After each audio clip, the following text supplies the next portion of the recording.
The Adventures of Pinocchio. By Carlo Collodi. Chapter 1. How it happened that Mastro Cherry, carpenter, found a piece of wood that wept and laughed like a child. Centuries ago there lived a king, my little readers will say immediately. No, children, you are mistaken. Once upon a time there was a piece of wood. It was not an expensive piece of wood. Far from it. Just a common block of firewood, one of those thick, solid logs that are put on the fire in winter to make cold rooms cozy and warm. I do not know how this really happened, yet the fact remains that one fine day this piece of wood found itself in the shop of an old carpenter. His real name was Mastro Antonio, but everyone called him Mastro Cherry, for the tip of his nose was so round and red and shiny that it looked like a ripe cherry. As soon as he saw that piece of wood, Mastro Cherry was filled with joy. Rubbing his hands together happily, he mumbled half to himself. This has come in the nick of time. I shall use it to make the leg of a table.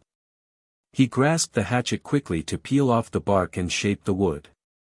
But as he was about to give it the first blow, he stood still with arm uplifted, for he had heard a wee, little voice say in a beseeching tone, "Please be careful. Do not hit me so hard." What a look of surprise shone on Mastro Cherry's face. His funny face became still funnier. He turned frightened eyes about the room to find out where that wee, little voice had come from, and he saw no one. He looked under the bench, no one. He peeped inside the closet, no one. He searched among the shavings, no one. He opened the door to look up and down the street, and still no one. "Oh, I see," he then said, laughing and scratching his wig. "It can easily be seen that I only thought I heard the tiny voice say the words. Well, well, to work once more." He struck a most solemn blow upon the piece of wood. "Oh, oh. You hurt," cried the same faraway little voice. Mastro Cherry grew dumb, his eyes popped out of his head, his mouth opened wide, and his tongue hung down on his chin. As soon as he regained the use of his senses, he said, trembling and stuttering from fright.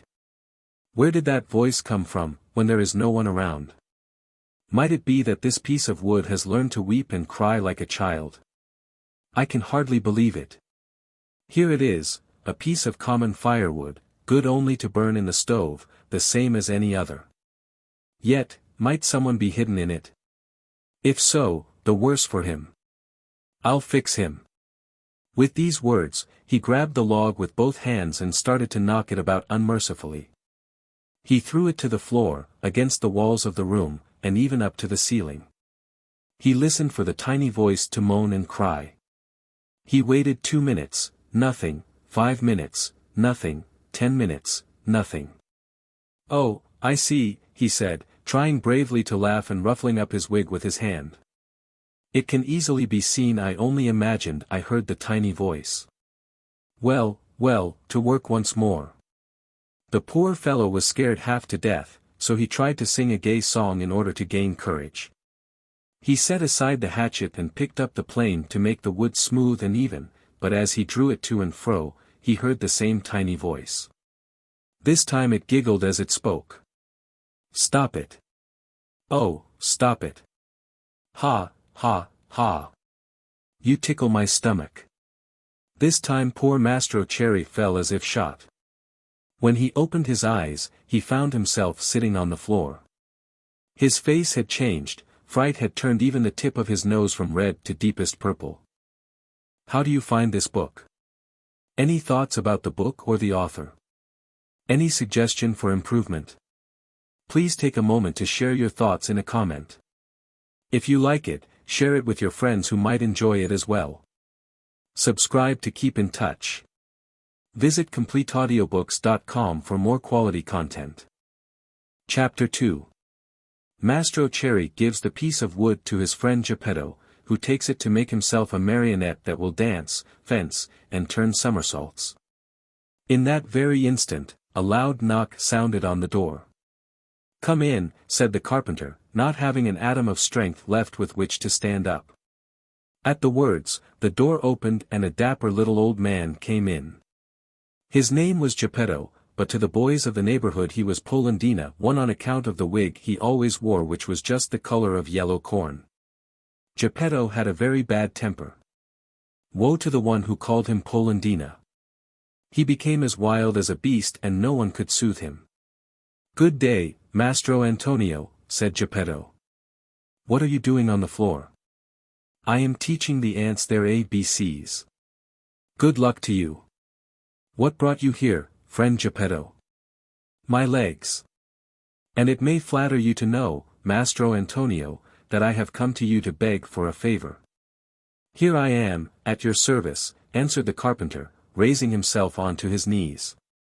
"This morning a fine idea came to me." "Let's hear it." "I thought of making myself a beautiful wooden marionette. It must be wonderful, one that will be able to dance, fence, and turn somersaults. With it I intend to go around the world, to earn my crust of bread and cup of wine. What do you think of it?" "Bravo, Polendina," cried the same tiny voice which came from no one knew where. On hearing himself called Polendina, Mastro Geppetto turned the color of a red pepper and, facing the carpenter, said to him angrily, "Why do you insult me?" "Who is insulting you?" "You called me Polendina." "I did not." "I suppose you think I did. Yet I know it was you." "No." "Yes." "No." "Yes." And growing angrier each moment, they went from words to blows, and finally began to scratch and bite and slap each other. When the fight was over, Mastro Antonio had Geppetto's yellow wig in his hands and Geppetto found the carpenter's curly wig in his mouth. "Give me back my wig," shouted Mastro Antonio in a surly voice. "You return mine and we'll be friends." The two little old men, each with his own wig back on his own head, shook hands and swore to be good friends for the rest of their lives. "Well then, Mastro Geppetto," said the carpenter, to show he bore him no ill will, "what is it you want?" "I want a piece of wood to make a marionette. Will you give it to me?" Mastro Antonio, very glad indeed, went immediately to his bench to get the piece of wood which had frightened him so much.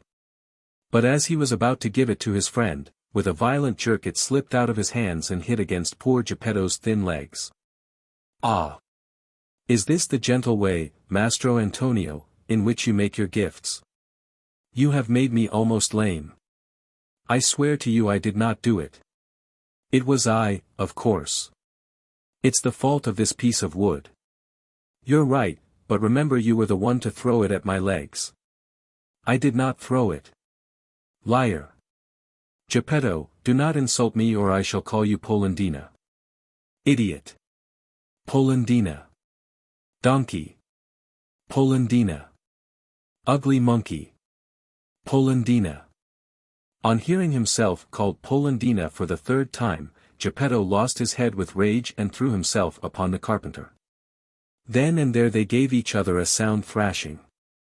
After this fight, Mastro Antonio had 2 more scratches on his nose, and Geppetto had 2 buttons missing from his coat. Thus having settled their accounts, they shook hands and swore to be good friends for the rest of their lives. Then Geppetto took the fine piece of wood, thanked Mastro Antonio, and limped away toward home. Chapter 3. As soon as he gets home, Geppetto fashions the marionette and calls it Pinocchio. The first pranks of the marionette. Little as Geppetto's house was, it was neat and comfortable. It was a small room on the ground floor, with a tiny window under the stairway. The furniture could not have been much simpler, a very old chair, a rickety old bed, and a tumble-down table. A fireplace full of burning logs was painted on the wall opposite the door.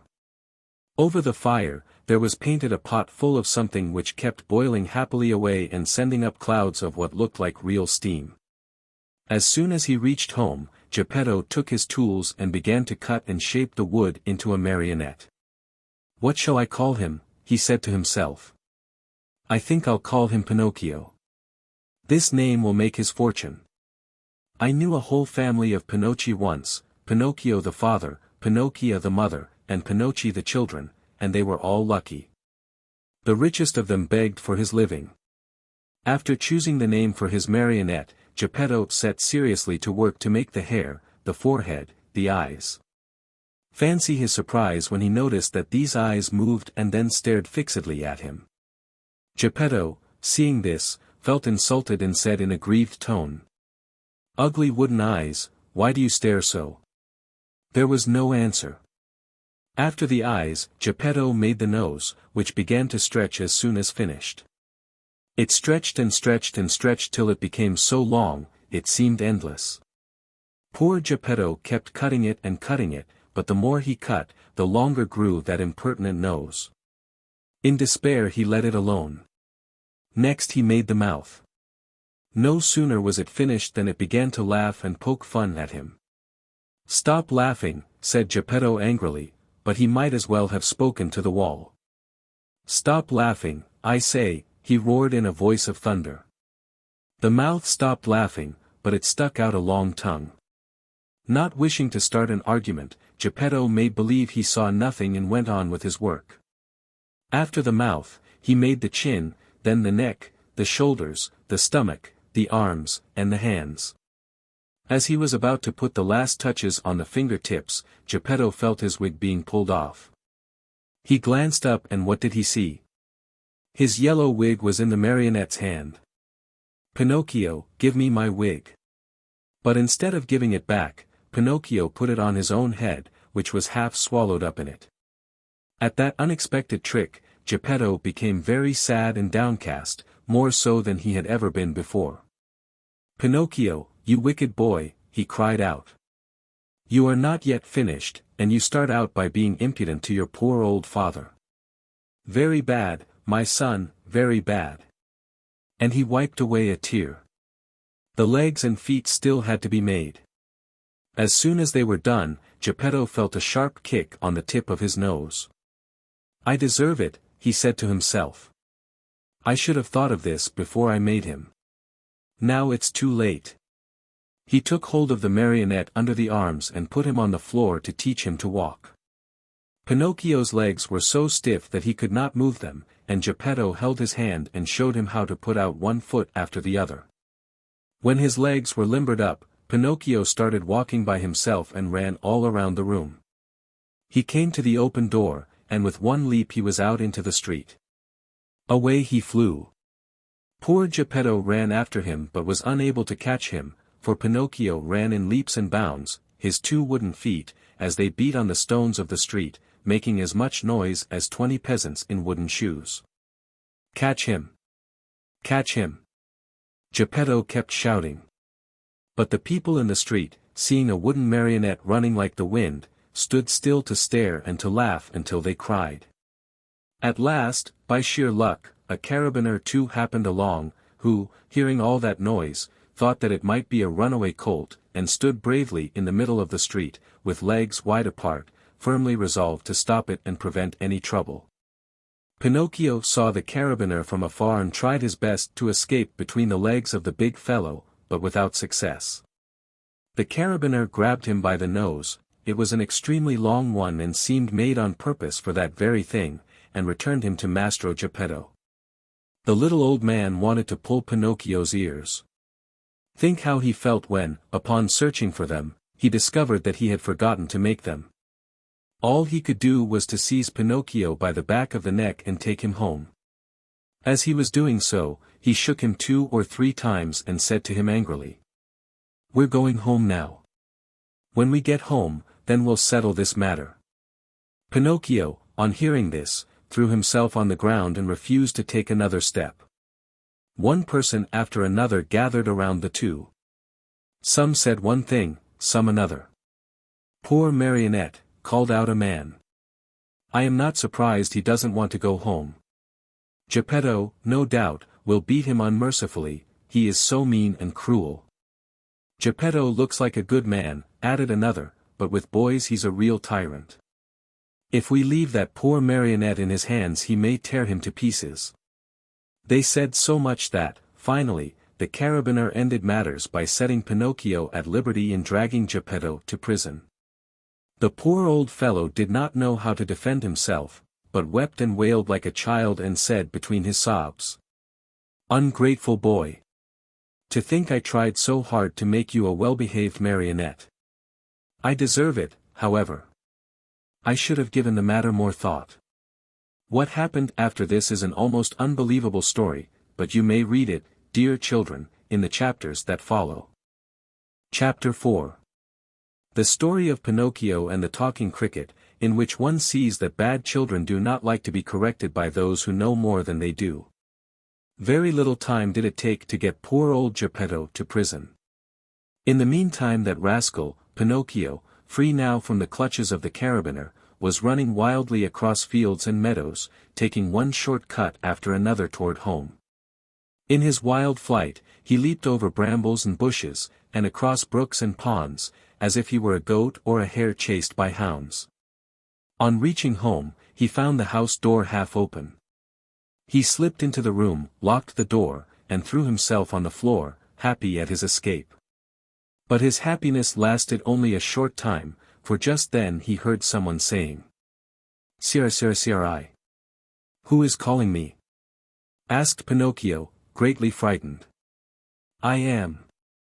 Pinocchio turned and saw a large cricket crawling slowly up the wall. "Tell me, Cricket, who are you?" "I am the talking cricket and I have been living in this room for more than 100 years. Today, however, this room is mine," said the marionette, "and if you wish to do me a favor, get out now, and don't turn around even once." "I refuse to leave this spot," answered the cricket, "until I have told you a great truth." "Tell it, then, and hurry." "Woe to boys who refuse to obey their parents and run away from home. They will never be happy in this world, and when they are older they will be very sorry for it. Sing on, cricket mine, as you please. What I know is, that tomorrow, at dawn, I leave this place forever. If I stay here the same thing will happen to me which happens to all other boys and girls. They are sent to school, and whether they want to or not, they must study. As for me, let me tell you, I hate to study. It's much more fun, I think, to chase after butterflies, climb trees, and steal birds' nests. Poor little silly. Don't you know that if you go on like that, you will grow into a perfect donkey and that you'll be the laughingstock of everyone? Keep still, you ugly cricket, cried Pinocchio. But the cricket, who was a wise old philosopher, instead of being offended at Pinocchio's impudence, continued in the same tone. If you do not like going to school, why don't you at least learn a trade, so that you can earn an honest living? Shall I tell you something? Asked Pinocchio, who was beginning to lose patience. Of all the trades in the world, there is only one that really suits me. And what can that be? That of eating, drinking, sleeping, playing, and wandering around from morning till night. Let me tell you, for your own good, Pinocchio, said the talking cricket in his calm voice, that those who follow that trade always end up in the hospital or in prison.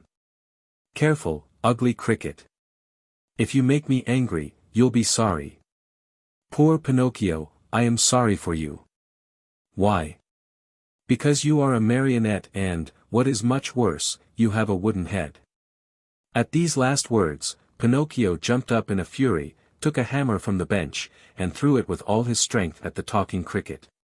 Perhaps he did not think he would strike it. But, sad to relate, my dear children, he did hit the cricket, straight on its head. With a last weak "Siri," the poor cricket fell from the wall, dead. Chapter 5.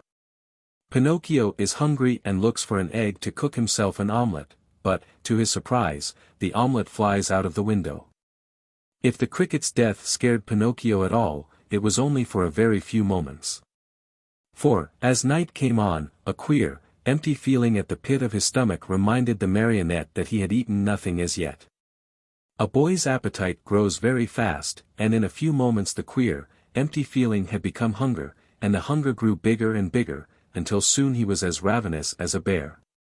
Poor Pinocchio ran to the fireplace where the pot was boiling and stretched out his hand to take the cover off, but to his amazement the pot was only painted. Think how he felt. His long nose became at least 2 inches longer. He ran about the room, dug in all the boxes and drawers, and even looked under the bed in search of a piece of bread, hard though it might be, or a cookie, or perhaps a bit of fish. A bone left by a dog would have tasted good to him. But he found nothing. And meanwhile his hunger grew and grew. The only relief poor Pinocchio had was to yawn, and he certainly did yawn, such a big yawn that his mouth stretched out to the tips of his ears. Soon he became dizzy and faint. He wept and wailed to himself, "The talking cricket was right. It was wrong of me to disobey father and to run away from home. If he were here now, I wouldn't be so hungry. Oh, how horrible it is to be hungry." Suddenly, he saw, among the sweepings in a corner, something round and white that looked very much like a hen's egg. In a jiffy he pounced upon it. It was an egg. The marionette's joy knew no bounds. It is impossible to describe it, you must picture it to yourself. Certain that he was dreaming, he turned the egg over and over in his hands, fondled it, kissed it, and talked to it. "And now, how shall I cook you? Shall I make an omelette? No, it is better to fry you in a pan. Or shall I drink you? No, the best way is to fry you in the pan. You will taste better." No sooner said than done. He placed a little pan over a foot warmer full of hot coals. In the pan, instead of oil or butter, he poured a little water. As soon as the water started to boil, tack, he broke the eggshell. But in place of the white and the yolk of the egg, a little yellow chick, fluffy and gay and smiling, escaped from it. Bowing politely to Pinocchio, he said to him, "Many, many thanks, indeed, Mr. Pinocchio, for having saved me the trouble of breaking my shell. Goodbye and good luck to you, and remember me to the family." With these words he spread out his wings and, darting to the open window, he flew away into space till he was out of sight. The poor marionette stood as if turned to stone, with wide eyes, open mouth, and the empty halves of the egg-shell in his hands. When he came to himself, he began to cry and shriek at the top of his lungs, stamping his feet on the ground and wailing all the while. The talking cricket was right. If I had not run away from home and if father were here now, I should not be dying of hunger. Oh, how horrible it is to be hungry. And as his stomach kept grumbling more than ever and he had nothing to quiet it with, he thought of going out for a walk to the nearby village, in the hope of finding some charitable person who might give him a bit of bread. Chapter 6. Pinocchio falls asleep with his feet on a foot warmer, and awakens the next day with his feet all burned off. Pinocchio hated the dark street, but he was so hungry that, in spite of it, he ran out of the house. The night was pitch black. It thundered, and bright flashes of lightning now and again shot across the sky, turning it into a sea of fire. An angry wind blew cold and raised dense clouds of dust, while the trees shook and moaned in a weird way. Pinocchio was greatly afraid of thunder and lightning, but the hunger he felt was far greater than his fear. In a dozen leaps and bounds, he came to the village, tired out, puffing like a whale, and with tongue hanging. The whole village was dark and deserted. The stores were closed, the doors, the windows. In the streets, not even a dog could be seen. It seemed the village of the dead.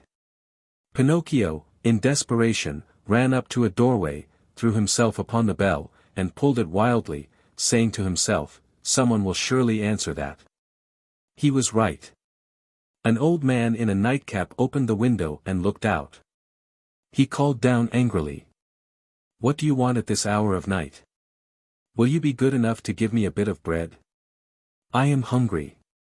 "Wait a minute and I'll come right back," answered the old fellow, thinking he had to deal with one of those boys who love to roam around at night ringing people's bells while they are peacefully asleep. After a minute or two, the same voice cried, "Get under the window and hold out your hat."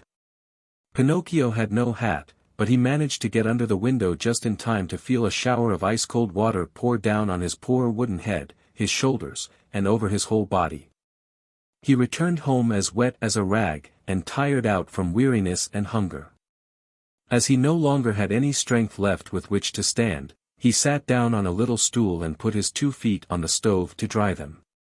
There he fell asleep, and while he slept, his wooden feet began to burn.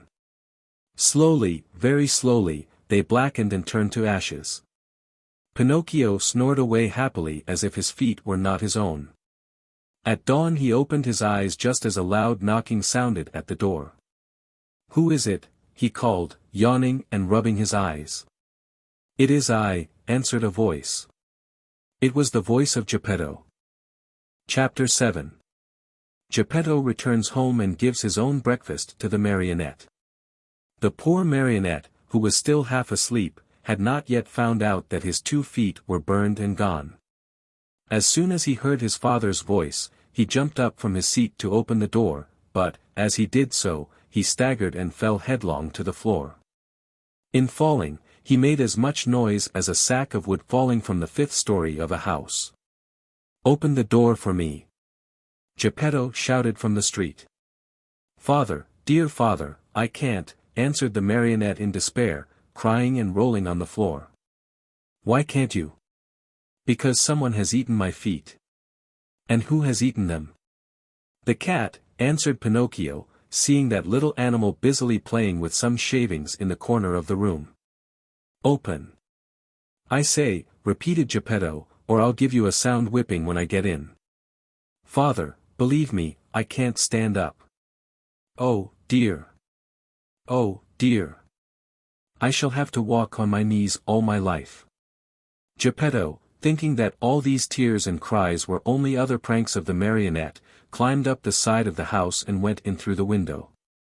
At first he was very angry, but on seeing Pinocchio stretched out on the floor and really without feet, he felt very sad and sorrowful. Picking him up from the floor, he fondled and caressed him, talking to him while the tears ran down his cheeks. "My little Pinocchio, my dear little Pinocchio. How did you burn your feet?" "I don't know, father, but believe me, the night has been a terrible one and I shall remember it as long as I live. The thunder was so noisy and the lightning so bright, and I was hungry. And then the talking cricket said to me, 'You deserve it. You were bad,' and I said to him, 'Careful, cricket,' and he said to me, 'You are a marionette and you have a wooden head,' and I threw the hammer at him and killed him. It was his own fault, for I didn't want to kill him. And I put the pan on the coals, but the chick flew away and said, 'I'll see you again. Remember me to the family.'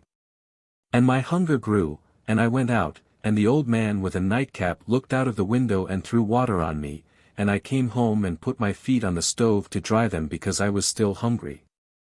And I fell asleep and now my feet are gone but my hunger isn't. Oh, oh, oh." And poor Pinocchio began to scream and cry so loudly that he could be heard for miles around. Geppetto, who had understood nothing of all that jumbled talk, except that the marionette was hungry, felt sorry for him, and pulling 3 pears out of his pocket, offered them to him, saying, "These 3 pears were for my breakfast. But I give them to you gladly. Eat them and stop weeping. If you want me to eat them, please peel them for me." "Peel them?" asked Geppetto, very much surprised. "I should never have thought, dear boy of mine, that you were so dainty and fussy about your food. Bad, very bad. In this world, even as children, we must accustom ourselves to eat of everything, for we never know what life may hold in store for us."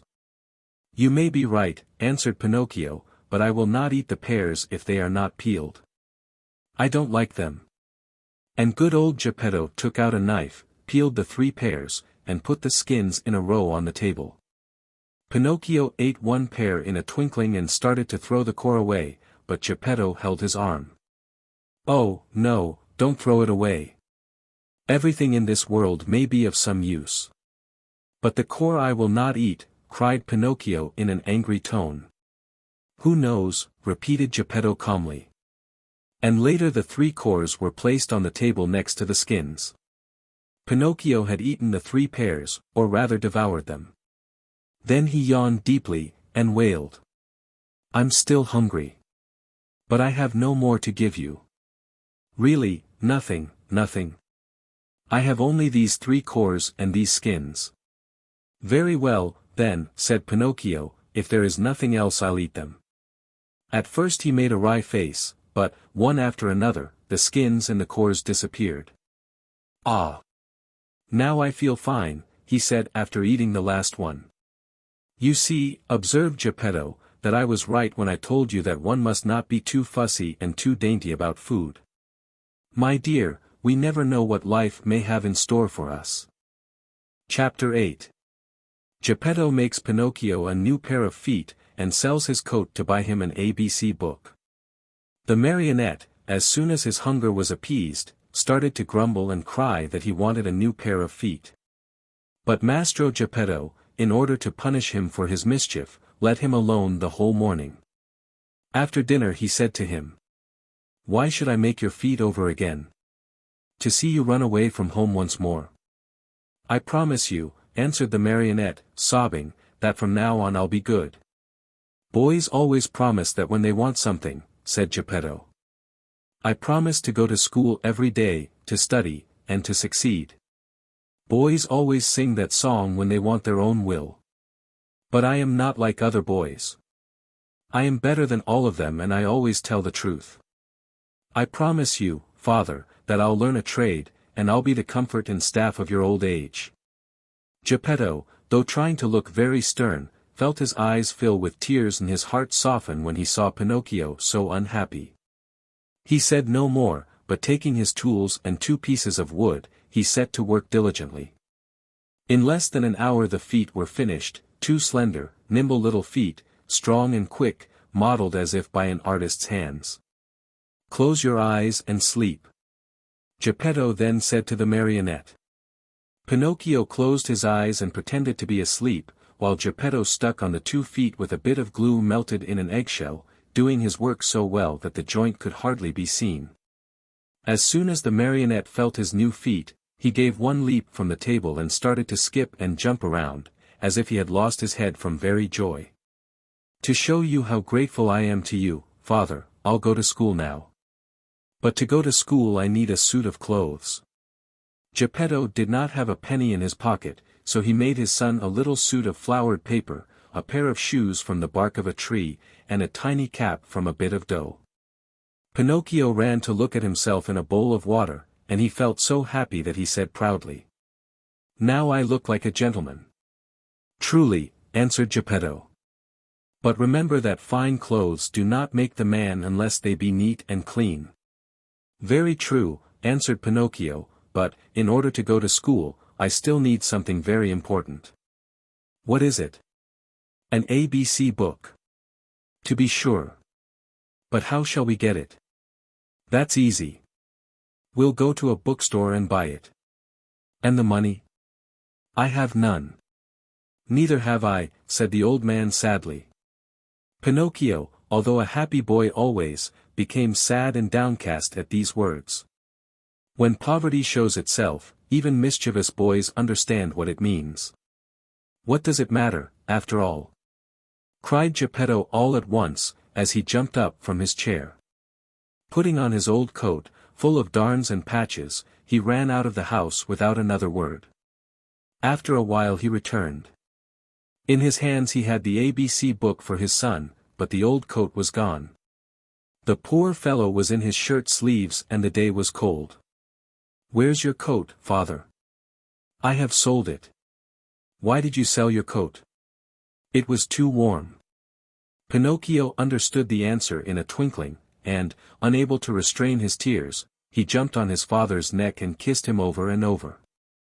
Chapter 9. Pinocchio sells his ABC book to pay his way into the marionette theater. See Pinocchio hurrying off to school with his new ABC book under his arm. As he walked along, his brain was busy planning hundreds of wonderful things, building hundreds of castles in the air.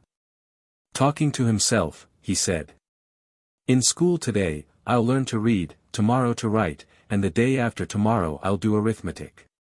Then, clever as I am, I can earn a lot of money. With the very first pennies I make, I'll buy father a new cloth coat." Cloth, did I say? No, it shall be of gold and silver with diamond buttons. That poor man certainly deserves it. For, after all, isn't he in his shirt sleeves because he was good enough to buy a book for me? On this cold day, too. Fathers are indeed good to their children. As he talked to himself, he thought he heard sounds of pipes and drums coming from a distance, pi pi pi, pi pi pi, dot zoom, zoom, zoom, zoom. He stopped to listen. Those sounds came from a little street that led to a small village along the shore. What can that noise be? What a nuisance that I have to go to school. Otherwise. There he stopped, very much puzzled. He felt he had to make up his mind for either one thing or another. Should he go to school, or should he follow the pipes? Today I'll follow the pipes, and tomorrow I'll go to school. There's always plenty of time to go to school, decided the little rascal at last, shrugging his shoulders. No sooner said than done. He started down the street, going like the wind. On he ran, and louder grew the sounds of pipe and drum, pi pi pi, pi pi pi, pi pi pi, dot zoom, zoom, zoom, zoom. Suddenly, he found himself in a large square, full of people standing in front of a little wooden building painted in brilliant colors. What is that house? Pinocchio asked a little boy near him. Read the sign and you'll know. I'd like to read, but somehow I can't today. Oh, really? Then I'll read it to you. No, then, that written in letters of fire I see the words, Great Marionette Theater. When did the show start? It is starting now. And how much does one pay to get in? 4 pennies. Pinocchio, who was wild with curiosity to know what was going on inside, lost all his pride and said to the boy shamelessly. Will you give me 4 pennies until tomorrow? I'd give them to you gladly, answered the other, poking fun at him, but just now I can't give them to you. For the price of 4 pennies, I'll sell you my coat. If it rains, what shall I do with a coat of flowered paper? I could not take it off again. Do you want to buy my shoes? They are only good enough to light a fire with. What about my hat? Fine bargain, indeed. A cap of dough. The mice might come and eat it from my head. Pinocchio was almost in tears. He was just about to make one last offer, but he lacked the courage to do so. He hesitated, he wondered, he could not make up his mind. At last he said. Will you give me 4 pennies for the book? I am a boy and I buy nothing from boys, said the little fellow with far more common sense than the marionette. I'll give you 4 pennies for your ABC book, said a ragpicker who stood by. Then and there, the book changed hands. And to think that poor old Geppetto sat at home in his shirt sleeves, shivering with cold, having sold his coat to buy that little book for his son. Chapter 10. The marionettes recognize their brother Pinocchio, and greet him with loud cheers, but the director, Fire Eater, happens along and poor Pinocchio almost loses his life. Quick as a flash, Pinocchio disappeared into the marionette theater. And then something happened which almost caused a riot. The curtain was up and the performance had started. Harlequin and Pulcinella were reciting on the stage and, as usual, they were threatening each other with sticks and blows. The theater was full of people, enjoying the spectacle and laughing till they cried at the antics of the 2 marionettes.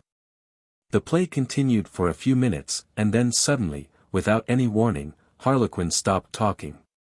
Turning toward the audience, he pointed to the rear of the orchestra, yelling wildly at the same time. Look, look! Am I asleep or awake? Or do I really see Pinocchio there? Yes, yes. It is Pinocchio, screamed Pulcinella. It is. It is, shrieked Signora Rosaura, peeking in from the side of the stage. It is Pinocchio. It is Pinocchio. Yelled all the marionettes, pouring out of the wings. It is Pinocchio. It is our brother Pinocchio. Hurrah for Pinocchio! Pinocchio, come up to me, shouted Harlequin. Come to the arms of your wooden brothers. At such a loving invitation, Pinocchio, with one leap from the back of the orchestra, found himself in the front rows. With another leap, he was on the orchestra leader's head. With a third, he landed on the stage. It is impossible to describe the shrieks of joy, the warm embraces, the knocks, and the friendly greetings with which that strange company of dramatic actors and actresses received Pinocchio. It was a heartrending spectacle, but the audience, seeing that the play had stopped, became angry and began to yell. The play, we want the play. The yelling was of no use, for the marionettes, instead of going on with their act, made twice as much racket as before, and, lifting up Pinocchio on their shoulders, carried him around the stage in triumph. At that very moment, the director came out of his room. He had such a fearful appearance that one look at him would fill you with horror. His beard was as black as pitch, and so long that it reached from his chin down to his feet. His mouth was as wide as an oven, his teeth like yellow fangs, and his eyes, two glowing red coals. In his huge, hairy hands, a long whip, made of green snakes and black cats' tails twisted together, swished through the air in a dangerous way. At the unexpected apparition, no one dared even to breathe. One could almost hear a fly go by. Those poor marionettes, one and all, trembled like leaves in a storm. "Why have you brought such excitement into my theater?" the huge fellow asked Pinocchio with the voice of an ogre suffering with a cold. "Believe me, Your Honor, the fault was not mine." "Enough. Be quiet. I'll take care of you later." As soon as the play was over, the director went to the kitchen, where a fine big lamb was slowly turning on the spit. More wood was needed to finish cooking it. He called Harlequin and Pulcinella and said to them, "Bring that marionette to me. He looks as if he were made of well-seasoned wood. He'll make a fine fire for this spit." Harlequin and Pulcinella hesitated a bit. Then, frightened by a look from their master, they left the kitchen to obey him. A few minutes later they returned, carrying poor Pinocchio, who was wriggling and squirming like an eel and crying pitifully. "Father, save me. I don't want to die. I don't want to die." Chapter 11. Fire Eater sneezes and forgives Pinocchio, who saves his friend, Harlequin, from death. In the theater, great excitement reigned. Fire Eater, this was really his name, was very ugly, but he was far from being as bad as he looked. Proof of this is that, when he saw the poor marionette being brought into him, struggling with fear and crying, "I don't want to die. I don't want to die," he felt sorry for him and began first to waver and then to weaken. Finally, he could control himself no longer and gave a loud sneeze. At that sneeze, Harlequin, who until then had been as sad as a weeping willow, smiled happily and leaning toward the marionette, whispered to him, "Good news, brother mine. Fire Eater has sneezed and this is a sign that he feels sorry for you. You are saved. For be it known, that, while other people, when sad and sorrowful, weep and wipe their eyes, Fire Eater, on the other hand, had the strange habit of sneezing each time he felt unhappy. The way was just as good as any other to show the kindness of his heart. After sneezing, Fire Eater, ugly as ever, cried to Pinocchio, "Stop crying. Your wails give me a funny feeling down here in my stomach and, chee. 2 loud sneezes finished his speech.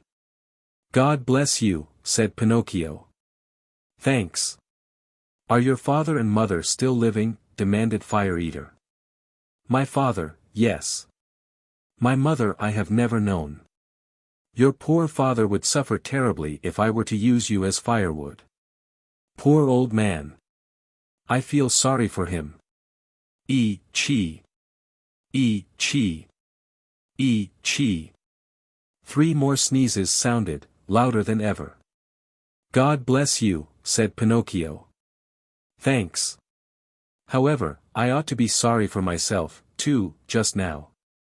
My good dinner is spoiled. I have no more wood for the fire, and the lamb is only half cooked. Never mind. In your place I'll burn some other marionette. Hey there. Officers." At the call, 2 wooden officers appeared, long and thin as a yard of rope, with queer hats on their heads and swords in their hands. Fire Eater yelled at them in a hoarse voice. "Take Harlequin, tie him, and throw him on the fire. I want my lamb well done. Think how poor Harlequin felt. He was so scared that his legs doubled up under him and he fell to the floor. Pinocchio, at that heartbreaking sight, threw himself at the feet of Fire Eater and, weeping bitterly, asked in a pitiful voice which could scarcely be heard. Have pity, I beg of you, signore. There are no signori here. Have pity, kind sir. There are no sirs here. Have pity, your excellency.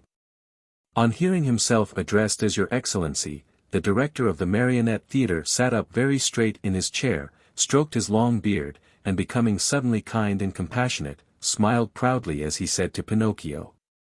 Well. What do you want from me now, marionette? I beg for mercy for my poor friend, Harlequin, who has never done the least harm in his life. There is no mercy here, Pinocchio. I have spared you. Harlequin must burn in your place. I am hungry and my dinner must be cooked. In that case, said Pinocchio proudly, as he stood up and flung away his cap of dough, in that case, my duty is clear. Come, officers. Tie me up and throw me on those flames. No, it is not fair for poor Harlequin, the best friend that I have in the world, to die in my place. These brave words, said in a piercing voice, made all the other marionettes cry. Even the officers, who were made of wood also, cried like two babies. Fire Eater at first remained hard and cold as a piece of ice, but then, little by little, he softened and began to sneeze. And after 4 or 5 sneezes, he opened wide his arms and said to Pinocchio. You are a brave boy. Come to my arms and kiss me. Pinocchio ran to him and scurrying like a squirrel up the long black beard, he gave Fire Eater a loving kiss on the tip of his nose. Has pardon been granted to me? Asked poor Harlequin with a voice that was hardly a breath. Pardon is yours. Answered Fire Eater, and sighing and wagging his head, he added, well, tonight I shall have to eat my lamb only half cooked, but beware the next time, marionettes. At the news that pardon had been given, the marionettes ran to the stage and, turning on all the lights, they danced and sang till dawn. Chapter 12. Fire Eater gives Pinocchio 5 gold pieces for his father, Geppetto, but the marionette meets a fox and a cat and follows them. The next day Fire Eater called Pinocchio aside and asked him. What is your father's name? Geppetto. And what is his trade? He's a woodcarver. Does he earn much? He earns so much that he never has a penny in his pockets. Just think that, in order to buy me an ABC book for school, he had to sell the only coat he owned, a coat so full of darns and patches that it was a pity. Poor fellow. I feel sorry for him. Here, take these 5 gold pieces. Go, give them to him with my kindest regards. Pinocchio, as may easily be imagined, thanked him 1,000 times. He kissed each marionette in turn, even the officers, and, beside himself with joy, set out on his homeward journey. He had gone barely half a mile when he met a lame fox and a blind cat, walking together like 2 good friends. The lame fox leaned on the cat, and the blind cat let the fox lead him along. Good morning, Pinocchio, said the fox, greeting him courteously. How do you know my name? Asked the marionette. I know your father well. Where have you seen him? I saw him yesterday standing at the door of his house. And what was he doing? He was in his shirt sleeves trembling with cold. Poor father. But, after today, God willing, he will suffer no longer. Why? Because I have become a rich man. You, a rich man? Said the fox, and he began to laugh out loud. The cat was laughing also, but tried to hide it by stroking his long whiskers. There is nothing to laugh at, cried Pinocchio angrily. I am very sorry to make your mouth water, but these, as you know, are 5 new gold pieces. And he pulled out the gold pieces which Fire Eater had given him. At the cheerful tinkle of the gold, the fox unconsciously held out his paw that was supposed to be lame, and the cat opened wide his two eyes till they looked like live coals, but he closed them again so quickly that Pinocchio did not notice. "And may I ask," inquired the fox, "what you are going to do with all that money?" "First of all," answered the marionette, "I want to buy a fine new coat for my father, a coat of gold and silver with diamond buttons. After that, I'll buy an ABC book for myself." "For yourself?" "For myself. I want to go to school and study hard." "Look at me," said the fox. "For the silly reason of wanting to study, I have lost a paw." "Look at me," said the cat. "For the same foolish reason, I have lost the sight of both eyes." At that moment, a blackbird, perched on the fence along the road, called out sharp and clear, "Pinocchio, do not listen to bad advice. If you do, you'll be sorry." Poor little blackbird. If he had only kept his words to himself. In the twinkling of an eyelid, the cat leaped on him, and ate him, feathers and all. After eating the bird, he cleaned his whiskers, closed his eyes, and became blind once more. "Poor blackbird," said Pinocchio to the cat. "Why did you kill him?" "I killed him to teach him a lesson. He talks too much. Next time he will keep his words to himself." By this time the three companions had walked a long distance. Suddenly, the fox stopped in his tracks and, turning to the marionette, said to him, "Do you want to double your gold pieces?" "What do you mean? Do you want 100, 1,000, 2,000 gold pieces for your miserable 5? "Yes, but how?" "The way is very easy. Instead of returning home, come with us." "And where will you take me?" "To the city of Simple Simons." Pinocchio thought a while and then said firmly, "No, I don't want to go. Home is near, and I'm going where father is waiting for me. How unhappy he must be that I have not yet returned. I have been a bad son, and the talking cricket was right when he said that a disobedient boy cannot be happy in this world. I have learned this at my own expense. Even last night in the theater, when Fire Eater. Grr. The shivers run up and down my back at the mere thought of it." "Well, then," said the fox, "if you really want to go home, go ahead, but you'll be sorry." "You'll be sorry," repeated the cat. "Think well, Pinocchio, you are turning your back on Dame Fortune." "On Dame Fortune," repeated the cat. "Tomorrow your 5 gold pieces will be 2,000. 2,000, repeated the cat. "But how can they possibly become so many?" asked Pinocchio wonderingly. "I'll explain," said the fox. "You must know that, just outside the city of Simple Simons, there is a blessed field called the Field of Wonders. In this field you dig a hole and in the hole you bury a gold piece.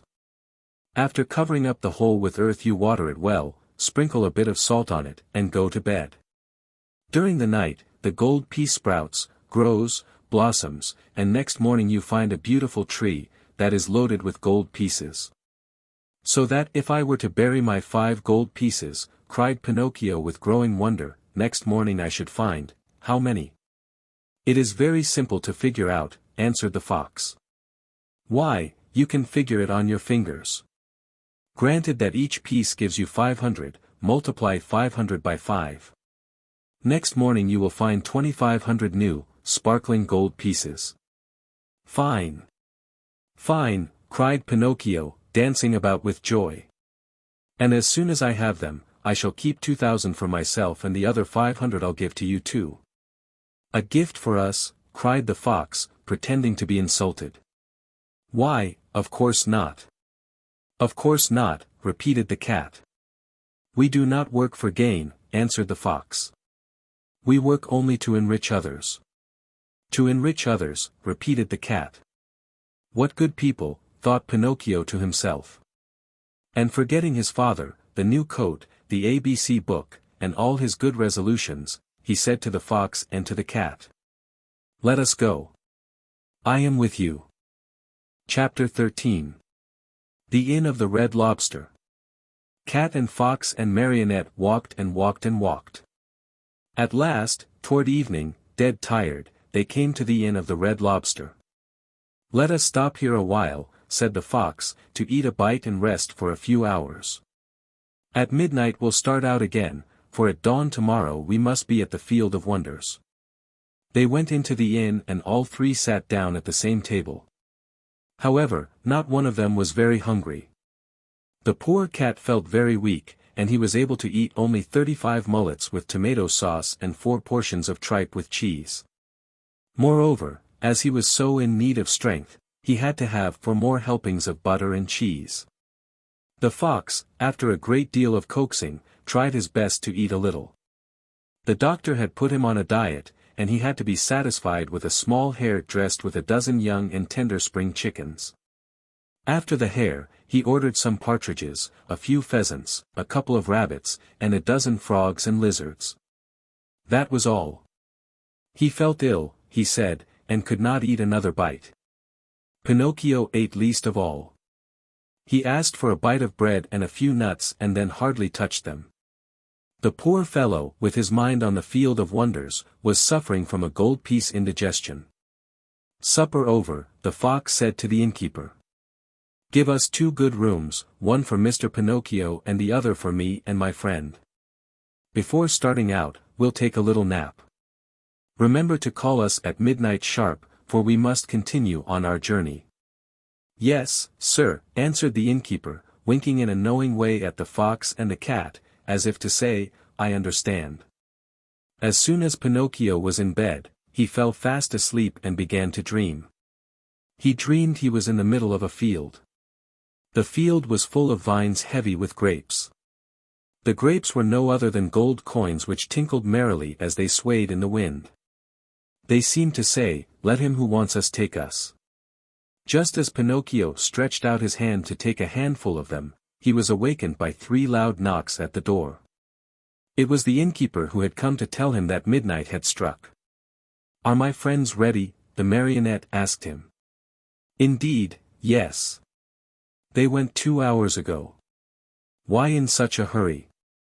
"Unfortunately the cat received a telegram which said that his firstborn was suffering from chilblains and was on the point of death. He could not even wait to say goodbye to you." "Did they pay for the supper?" "How could they do such a thing? Being people of great refinement, they did not want to offend you so deeply as not to allow you the honor of paying the bill." "Too bad. That offense would have been more than pleasing to me," said Pinocchio, scratching his head. "Where did my good friends say they would wait for me?" he added. "At the Field of Wonders, at sunrise tomorrow morning." Pinocchio paid a gold piece for the 3 suppers and started on his way toward the field that was to make him a rich man. He walked on, not knowing where he was going, for it was dark, so dark that not a thing was visible. Round about him, not a leaf stirred. A few bats skimmed his nose now and again and scared him half to death. Once or twice he shouted, "Who goes there?" and the faraway hills echoed back to him, "Who goes there? Who goes there? Who goes?" As he walked, Pinocchio noticed a tiny insect glimmering on the trunk of a tree, a small being that glowed with a pale, soft light. "Who are you?" he asked. "I am the ghost of the talking cricket," answered the little being in a faint voice that sounded as if it came from a faraway world. "What do you want?" asked the marionette. "I want to give you a few words of good advice. Return home and give the 4 gold pieces you have left to your poor old father who is weeping because he has not seen you for many a day. Tomorrow my father will be a rich man, for these 4 gold pieces will become 2,000. Don't listen to those who promise you wealth overnight, my boy. As a rule they are either fools or swindlers. Listen to me and go home." "But I want to go on. The hour is late. I want to go on. The night is very dark. I want to go on. The road is dangerous. I want to go on." Remember that boys who insist on having their own way, sooner or later come to grief. The same nonsense. Goodbye, Cricket. Good night, Pinocchio, and may heaven preserve you from the assassins. There was silence for a minute and the light of the talking cricket disappeared suddenly, just as if someone had snuffed it out. Once again the road was plunged in darkness. Chapter 14. Pinocchio, not having listened to the good advice of the talking cricket, falls into the hands of the assassins. Dear, oh, dear. When I come to think of it, said the marionette to himself, as he once more set out on his journey, we boys are really very unlucky. Everybody scolds us, everybody gives us advice, everybody warns us. If we were to allow it, everyone would try to be father and mother to us, everyone, even the talking cricket. Take me, for example. Just because I would not listen to that bothersome cricket, who knows how many misfortunes may be awaiting me. Assassins indeed. At least I have never believed in them, nor ever will. To speak sensibly, I think assassins have been invented by fathers and mothers to frighten children who want to run away at night. And then, even if I were to meet them on the road, what matter? I'll just run up to them, and say, well, signori, what do you want? Remember that you can't fool with me. Run along and mind your business. At such a speech, I can almost see those poor fellows running like the wind. But in case they don't run away, I can always run myself. Pinocchio was not given time to argue any longer, for he thought he heard a slight rustle among the leaves behind him. He turned to look and behold, there in the darkness stood two big black shadows, wrapped from head to foot in black sacks. The two figures leaped toward him as softly as if they were ghosts.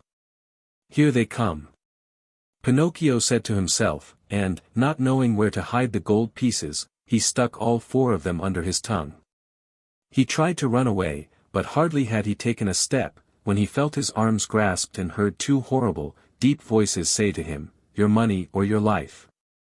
On account of the gold pieces in his mouth, Pinocchio could not say a word, so he tried with head and hands and body to show, as best he could, that he was only a poor marionette without a penny in his pocket.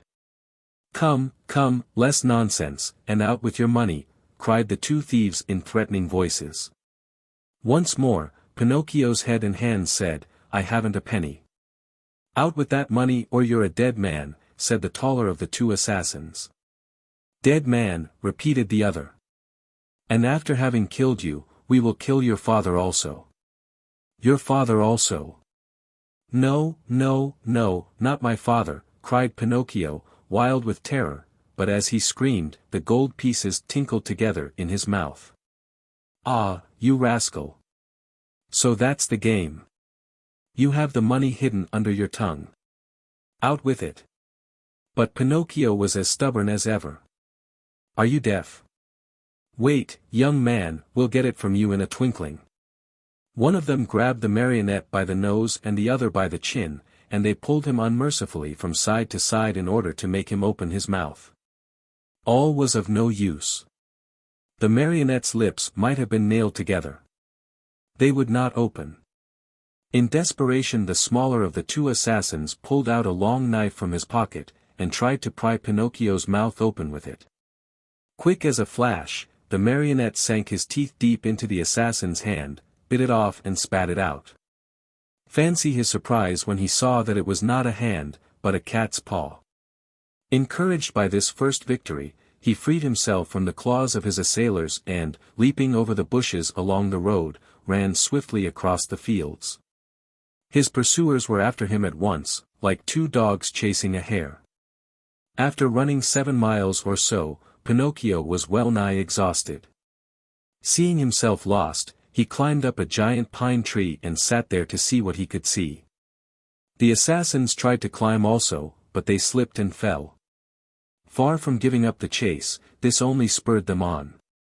They gathered a bundle of wood, piled it up at the foot of the pine, and set fire to it. In a twinkling the tree began to sputter and burn like a candle blown by the wind. Pinocchio saw the flames climb higher and higher. Not wishing to end his days as a roasted marionette, he jumped quickly to the ground and off he went, the assassins close to him, as before. Dawn was breaking when, without any warning whatsoever, Pinocchio found his path barred by a deep pool full of water the color of muddy coffee. What was there to do? With a 1, 2, 3, he jumped clear across it. The assassins jumped also, but not having measured their distance well, splash. They fell right into the middle of the pool. Pinocchio, who heard the splash and felt it, too, cried out, laughing, but never stopping in his race. "A pleasant bath to you, signori." He thought they must surely be drowned and turned his head to see. But there were the two somber figures still following him, though their black sacks were drenched and dripping with water. Chapter 15. The assassins chase Pinocchio, catch him, and hang him to the branch of a giant oak tree. As he ran, the marionette felt more and more certain that he would have to give himself up into the hands of his pursuers. Suddenly he saw a little cottage gleaming white as the snow among the trees of the forest. "If I have enough breath left with which to reach that little house, I may be saved," he said to himself. Not waiting another moment, he darted swiftly through the woods, the assassins still after him. After a hard race of almost an hour, tired and out of breath, Pinocchio finally reached the door of the cottage and knocked. No one answered. He knocked again, harder than before, for behind him he heard the steps and the labored breathing of his persecutors. The same silence followed. As knocking was of no use, Pinocchio, in despair, began to kick and bang against the door, as if he wanted to break it. At the noise, a window opened and a lovely maiden looked out. She had azure hair and a face white as wax. Her eyes were closed and her hands crossed on her breast. With a voice so weak that it hardly could be heard, she whispered, "No one lives in this house. Everyone is dead. Won't you, at least, open the door for me?" cried Pinocchio in a beseeching voice. "I also am dead." "Dead? What are you doing at the window, then?" "I am waiting for the coffin to take me away." After these words, the little girl disappeared and the window closed without a sound. "Oh, lovely maiden with azure hair," cried Pinocchio, "open, I beg of you. Take pity on a poor boy who is being chased by two assassins." He did not finish, for two powerful hands grasped him by the neck and the same two horrible voices growled threateningly, "Now we have you." The marionette, seeing death dancing before him, trembled so hard that the joints of his legs rattled and the coins tinkled under his tongue. "Well," the assassins asked, "will you open your mouth now or not?" "Ah! You do not answer. Very well, this time you shall open it." Taking out two long, sharp knives, they struck two heavy blows on the marionette's back. Happily for him, Pinocchio was made of very hard wood and the knives broke into 1,000 pieces. The assassins looked at each other in dismay, holding the handles of the knives in their hands. "I understand," said one of them to the other, "there is nothing left to do now but to hang him." "To hang him," repeated the other. They tied Pinocchio's hands behind his shoulders and slipped the noose around his neck. Throwing the rope over the high limb of a giant oak tree, they pulled till the poor marionette hung far up in space. Satisfied with their work, they sat on the grass waiting for Pinocchio to give his last gasp. But after 3 hours the marionette's eyes were still open, his mouth still shut and his legs kicked harder than ever. Tired of waiting, the assassins called to him mockingly, "Goodbye till tomorrow. When we return in the morning, we hope you'll be polite enough to let us find you dead and gone and with your mouth wide open." With these words they went. A few minutes went by and then a wild wind started to blow. As it shrieked and moaned, the poor little sufferer was blown to and fro like the hammer of a bell. The rocking made him seasick and the noose, becoming tighter and tighter, choked him. Little by little a film covered his eyes. Death was creeping nearer and nearer, and the marionette still hoped for some good soul to come to his rescue, but no one appeared. As he was about to die, he thought of his poor old father, and hardly conscious of what he was saying, murmured to himself, "Oh, father, dear father! If you were only here!" These were his last words. He closed his eyes, opened his mouth, stretched out his legs, and hung there, as if he were dead. Chapter 16. The lovely maiden with azure hair sends for the poor marionette, puts him to bed, and calls 3 doctors to tell her if Pinocchio is dead or alive. If the poor marionette had dangled there much longer, all hope would have been lost. Luckily for him, the lovely maiden with azure hair once again looked out of her window. Filled with pity at the sight of the poor little fellow being knocked helplessly about by the wind, she clapped her hands sharply together 3 times. At the signal, a loud whir of wings in quick flight was heard and a large falcon came and settled itself on the window ledge. "What do you command, my charming fairy?" asked the falcon, bending his beak in deep reverence, for it must be known that, after all, the lovely maiden with azure hair was none other than a very kind fairy who had lived, for more than 1,000 years, in the vicinity of the forest. "Do you see that marionette hanging from the limb of that giant oak tree?" "I see him." "Very well. Fly immediately to him. With your strong beak, break the knot which holds him tied, take him down, and lay him softly on the grass at the foot of the oak." The falcon flew away and after 2 minutes returned, saying, "I have done what you have commanded." "How did you find him? Alive or dead?" "At first glance, I thought he was dead. But I found I was wrong, for as soon as I loosened the knot around his neck, he gave a long sigh and mumbled with a faint voice, 'Now I feel better.'" The fairy clapped her hands twice. A magnificent poodle appeared, walking on his hind legs just like a man. He was dressed in court livery. A tricorn trimmed with gold lace was set at a rakish angle over a wig of white curls that dropped down to his waist. He wore a jaunty coat of chocolate-colored velvet, with diamond buttons, and with 2 huge pockets which were always filled with bones, dropped there at dinner by his loving mistress. Breeches of crimson velvet, silk stockings, and low, silver-buckled slippers completed his costume. His tail was encased in a blue silk covering, which was to protect it from the rain. "Come, Medoro," said the fairy to him. "Get my best coach ready and set out toward the forest. On reaching the oak tree, you will find a poor, half-dead marionette stretched out on the grass. Lift him up tenderly, place him on the silken cushions of the coach, and bring him here to me." The poodle, to show that he understood, wagged his silk-covered tail 2 or 3 times and set off at a quick pace.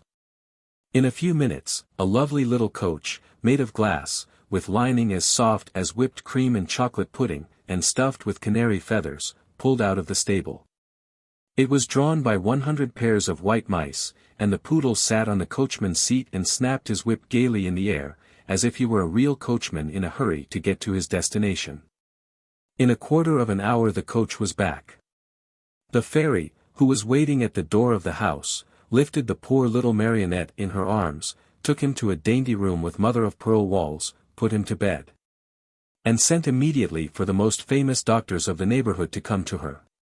One after another the doctors came, a crow, an owl, and a talking cricket. "I should like to know, signori," said the fairy, turning to the 3 doctors gathered about Pinocchio's bed, "I should like to know if this poor marionette is dead or alive." At this invitation, the crow stepped out and felt Pinocchio's pulse, his nose, his little toe. Then he solemnly pronounced the following words. "To my mind this marionette is dead and gone. But if, by any evil chance, he were not, then that would be a sure sign that he is still alive." "I am sorry," said the owl, "to have to contradict the crow, my famous friend and colleague.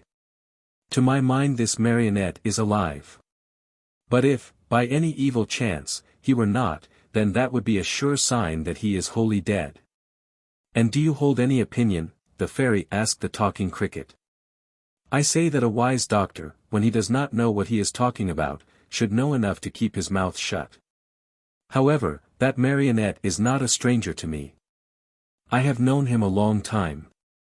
Pinocchio, who until then had been very quiet, shuddered so hard that the bed shook. "That marionette," continued the talking cricket, "is a rascal of the worst kind." Pinocchio opened his eyes and closed them again. "He is rude, lazy, a runaway." Pinocchio hid his face under the sheets. "That marionette is a disobedient son who is breaking his father's heart." Long shuddering sobs were heard, cries, and deep sighs. Think how surprised everyone was when, on raising the sheets, they discovered Pinocchio half melted in tears. When the dead weep, they are beginning to recover," said the crow solemnly. "I am sorry to contradict my famous friend and colleague," said the owl, "but as far as I'm concerned, I think that when the dead weep, it means they do not want to die." Chapter 17. Pinocchio eats sugar, but refuses to take medicine. When the undertakers come for him, he drinks the medicine and feels better. Afterwards he tells a lie and, in punishment, his nose grows longer and longer. As soon as the 3 doctors had left the room, the fairy went to Pinocchio's bed and, touching him on the forehead, noticed that he was burning with fever. She took a glass of water, put a white powder into it, and, handing it to the marionette, said lovingly to him, "Drink this, and in a few days you'll be up and well." Pinocchio looked at the glass, made a wry face, and asked in a whining voice, "Is it sweet or bitter?" "It is bitter, but it is good for you." "If it is bitter, I don't want it." "Drink it." "I don't like anything bitter." "Drink it and I'll give you a lump of sugar to take the bitter taste from your mouth." "Where's the sugar?" "Here it is," said the fairy, taking a lump from a golden sugar bowl. "I want the sugar first, then I'll drink the bitter water. Do you promise?" "Yes." The fairy gave him the sugar and Pinocchio, after chewing and swallowing it in a twinkling, said, smacking his lips, "If only sugar were medicine. I should take it every day. Now keep your promise and drink these few drops of water. They'll be good for you." Pinocchio took the glass in both hands and stuck his nose into it. He lifted it to his mouth and once more stuck his nose into it. "It is too bitter, much too bitter. I can't drink it." "How do you know, when you haven't even tasted it?" "I can imagine it. I smell it.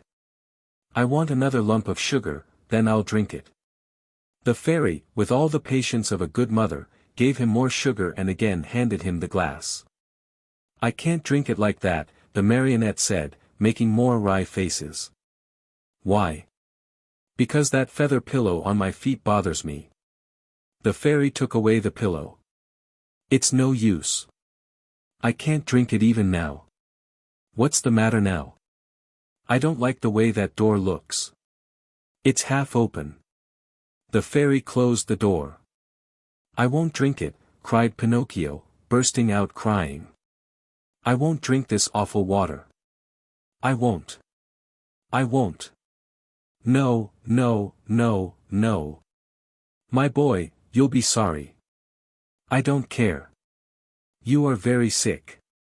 I don't care. In a few hours the fever will take you far away to another world.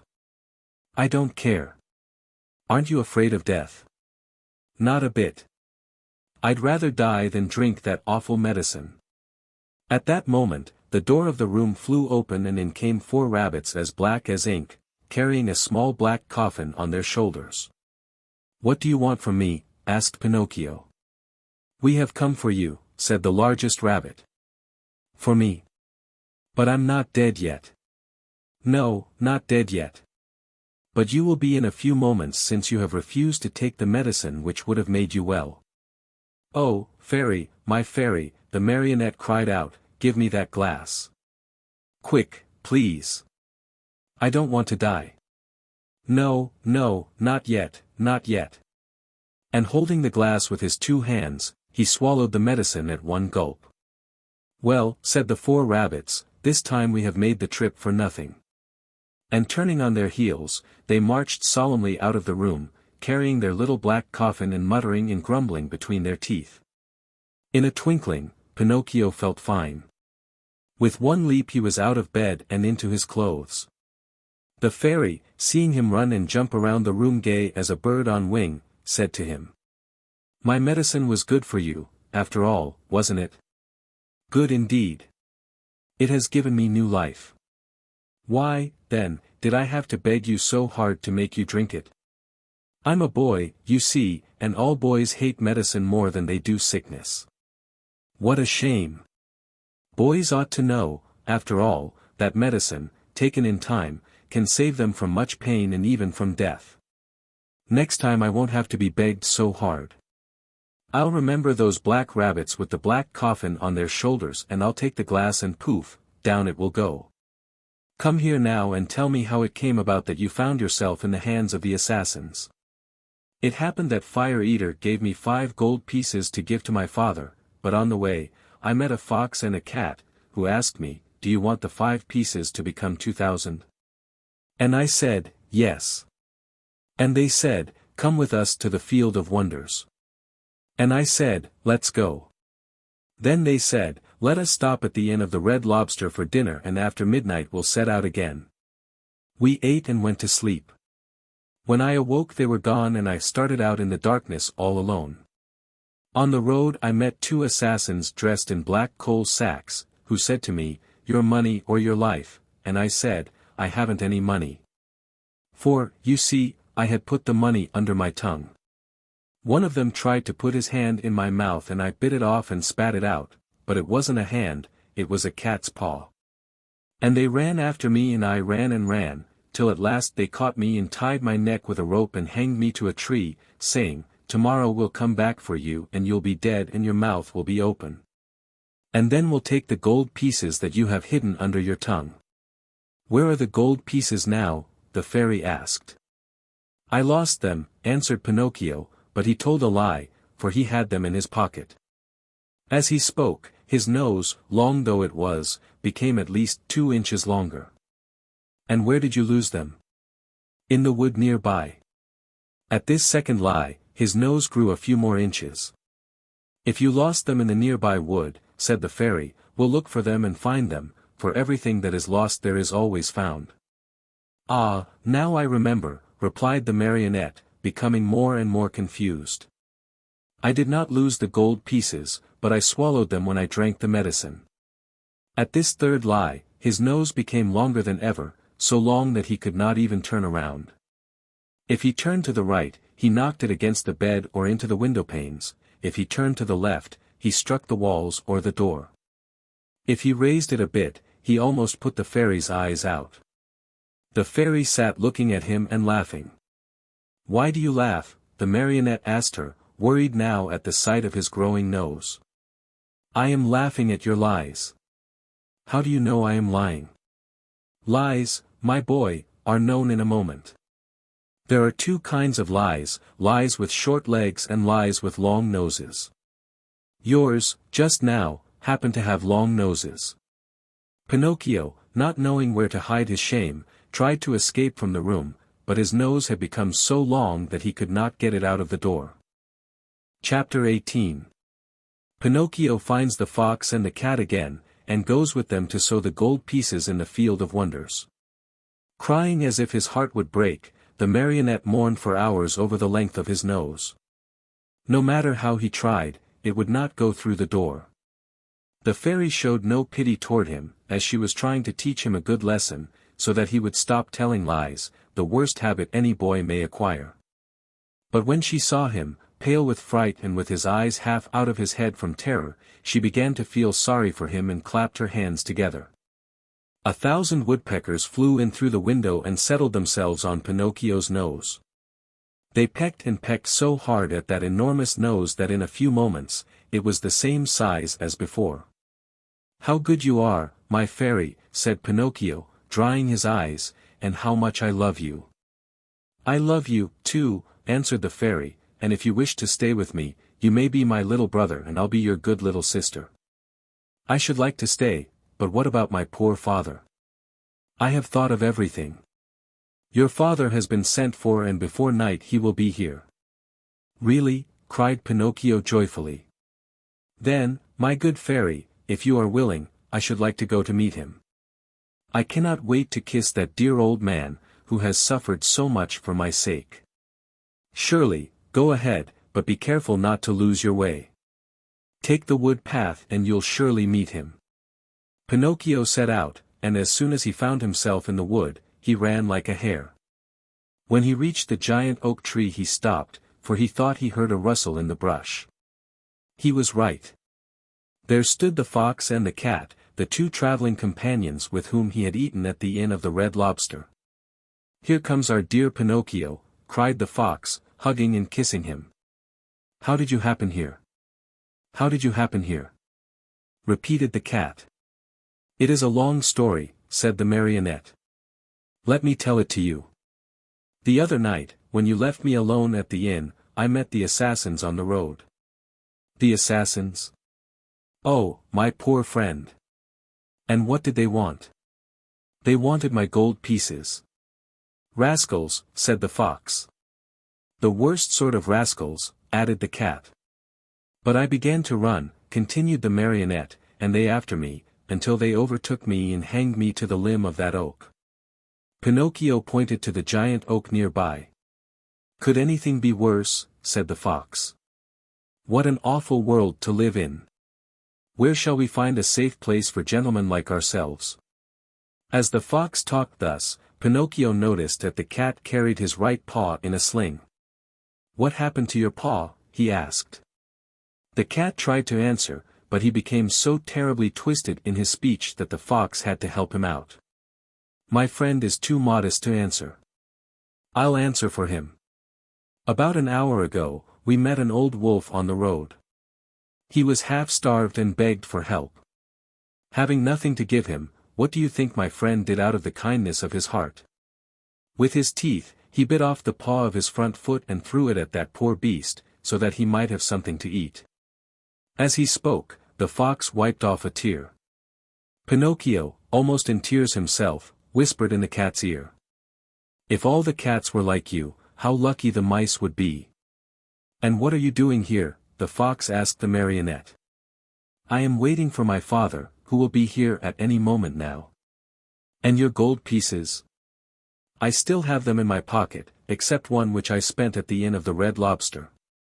To think that those 4 gold pieces might become 2,000 tomorrow. Why don't you listen to me? Why don't you sow them in the field of wonders?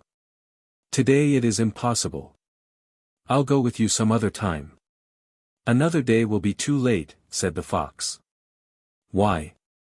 Because that field has been bought by a very rich man, and today is the last day that it will be open to the public. How far is this field of wonders? Only 2 miles away. Will you come with us? We'll be there in half an hour. You can sow the money, and, after a few minutes, you will gather your 2,000 coins and return home rich. Are you coming? Pinocchio hesitated a moment before answering, for he remembered the good fairy, old Geppetto, and the advice of the talking cricket. Then he ended by doing what all boys do, when they have no heart and little brain. He shrugged his shoulders and said to the fox and the cat. Let us go. I am with you. And they went. They walked and walked for a half a day at least, and at last they came to the town called the City of Simple Simons. As soon as they entered the town, Pinocchio noticed that all the streets were filled with hairless dogs, yawning from hunger, with sheared sheep, trembling with cold, with combless chickens, begging for a grain of wheat. With large butterflies, unable to use their wings because they had sold all their lovely colors, with tailless peacocks, ashamed to show themselves. And with bedraggled pheasants, scuttling away hurriedly, grieving for their bright feathers of gold and silver, lost to them forever. Through this crowd of paupers and beggars, a beautiful coach passed now and again. Within it sat either a fox, a hawk, or a vulture. Where is the field of wonders? Asked Pinocchio, growing tired of waiting. Be patient. It is only a few more steps away. They passed through the city and, just outside the walls, they stepped into a lonely field, which looked more or less like any other field. Here we are, said the fox to the marionette. Dig a hole here and put the gold pieces into it. The marionette obeyed. He dug the hole, put the 4 gold pieces into it, and covered them up very carefully. Now, said the fox, go to that nearby brook, bring back a pail full of water, and sprinkle it over the spot. Pinocchio followed the directions closely, but, as he had no pail, he pulled off his shoe, filled it with water, and sprinkled the earth which covered the gold. Then he asked. Anything else? Nothing else, answered the fox. Now we can go. Return here within 20 minutes and you will find the vine grown and the branches filled with gold pieces. Pinocchio, beside himself with joy, thanked the fox and the cat many times and promised them each a beautiful gift. "We don't want any of your gifts," answered the two rogues. "It is enough for us that we have helped you to become rich with little or no trouble. For this we are as happy as kings." They said goodbye to Pinocchio and, wishing him good luck, went on their way. Chapter 19. Pinocchio is robbed of his gold pieces and, in punishment, is sentenced to 4 months in prison. If the marionette had been told to wait a day instead of 20 minutes, the time could not have seemed longer to him. He walked impatiently to and fro and finally turned his nose toward the field of wonders. And as he walked with hurried steps, his heart beat with an excited tick-tack, tick-tack, just as if it were a wall clock, and his busy brain kept thinking. What if, instead of 1,000, I should find 2,000? Or if, instead of 2,000, I should find 5,000, or 100,000?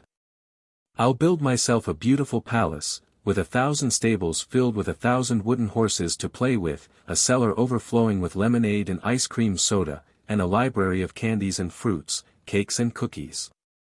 Thus amusing himself with fancies, he came to the field. There he stopped to see if, by any chance, a vine filled with gold coins was in sight. But he saw nothing. He took a few steps forward, and still nothing. He stepped into the field. He went up to the place where he had dug the hole and buried the gold pieces. Again nothing. Pinocchio became very thoughtful and, forgetting his good manners altogether, he pulled a hand out of his pocket and gave his head a thorough scratching. As he did so, he heard a hearty burst of laughter close to his head. He turned sharply, and there, just above him on the branch of a tree, sat a large parrot, busily preening his feathers. "What are you laughing at?" Pinocchio asked peevishly. "I am laughing because, in preening my feathers, I tickled myself under the wings." The marionette did not answer. He walked to the brook, filled his shoe with water, and once more sprinkled the ground which covered the gold pieces. Another burst of laughter, even more impertinent than the first, was heard in the quiet field. "Well," cried the marionette, angrily this time, "may I know, Mr. Parrot, what amuses you so?" "I am laughing at those simpletons who believe everything they hear and who allow themselves to be caught so easily in the trap set for them." "Do you, perhaps, mean me?" "I certainly do mean you, poor Pinocchio, you who are such a little silly as to believe that gold can be sown in a field just like beans or squash. I, too, believe that once, and today I am very sorry for it. Today, but too late. I have reached the conclusion that, in order to come by money honestly, one must work and know how to earn it with hand or brain." "I don't know what you are talking about," said the marionette, who was beginning to tremble with fear. "Too bad. I'll explain myself better," said the parrot. "While you were away in the city, the fox and the cat returned here in a great hurry. They took the 4 gold pieces which you have buried and ran away as fast as the wind. If you can catch them, you're a brave one." Pinocchio's mouth opened wide. He would not believe the parrot's words and began to dig away furiously at the earth. He dug and he dug till the hole was as big as himself, but no money was there. Every penny was gone. In desperation, he ran to the city and went straight to the courthouse to report the robbery to the magistrate. The judge was a monkey, a large gorilla venerable with age. A flowing white beard covered his chest and he wore gold-rimmed spectacles from which the glasses had dropped out. The reason for wearing these, he said, was that his eyes had been weakened by the work of many years. Pinocchio, standing before him, told his pitiful tale, word by word. He gave the names and the descriptions of the robbers and begged for justice. The judge listened to him with great patience. A kind look shone in his eyes. He became very much interested in the story, he felt moved, he almost wept. When the marionette had no more to say, the judge put out his hand and rang a bell. At the sound, 2 large mastiffs appeared, dressed in carabineers' uniforms. Then the magistrate, pointing to Pinocchio, said in a very solemn voice, "This poor simpleton has been robbed of 4 gold pieces. Take him, therefore, and throw him into prison. The marionette, on hearing this sentence passed upon him, was thoroughly stunned. He tried to protest, but the two officers clapped their paws on his mouth and hustled him away to jail. There he had to remain for 4 long, weary months. And if it had not been for a very lucky chance, he probably would have had to stay there longer. For, my dear children, you must know that it happened just then that the young emperor who ruled over the city of Simple Simons had gained a great victory over his enemy, and in celebration thereof, he had ordered illuminations, fireworks, shows of all kinds, and, best of all, the opening of all prison doors. "If the others go, I go, too," said Pinocchio to the jailer. "Not you," answered the jailer. "You are one of those." "I beg your pardon," interrupted Pinocchio, "I, too, am a thief." "In that case you also are free," said the jailer. Taking off his cap, he bowed low and opened the door of the prison, and Pinocchio ran out and away, with never a look backward. Chapter 20. Freed from prison, Pinocchio sets out to return to the fairy, but on the way he meets a serpent and later is caught in a trap. Fancy the happiness of Pinocchio on finding himself free. Without saying yes or no, he fled from the city and set out on the road that was to take him back to the house of the lovely fairy. It had rained for many days, and the road was so muddy that, at times, Pinocchio sank down almost to his knees. But he kept on bravely.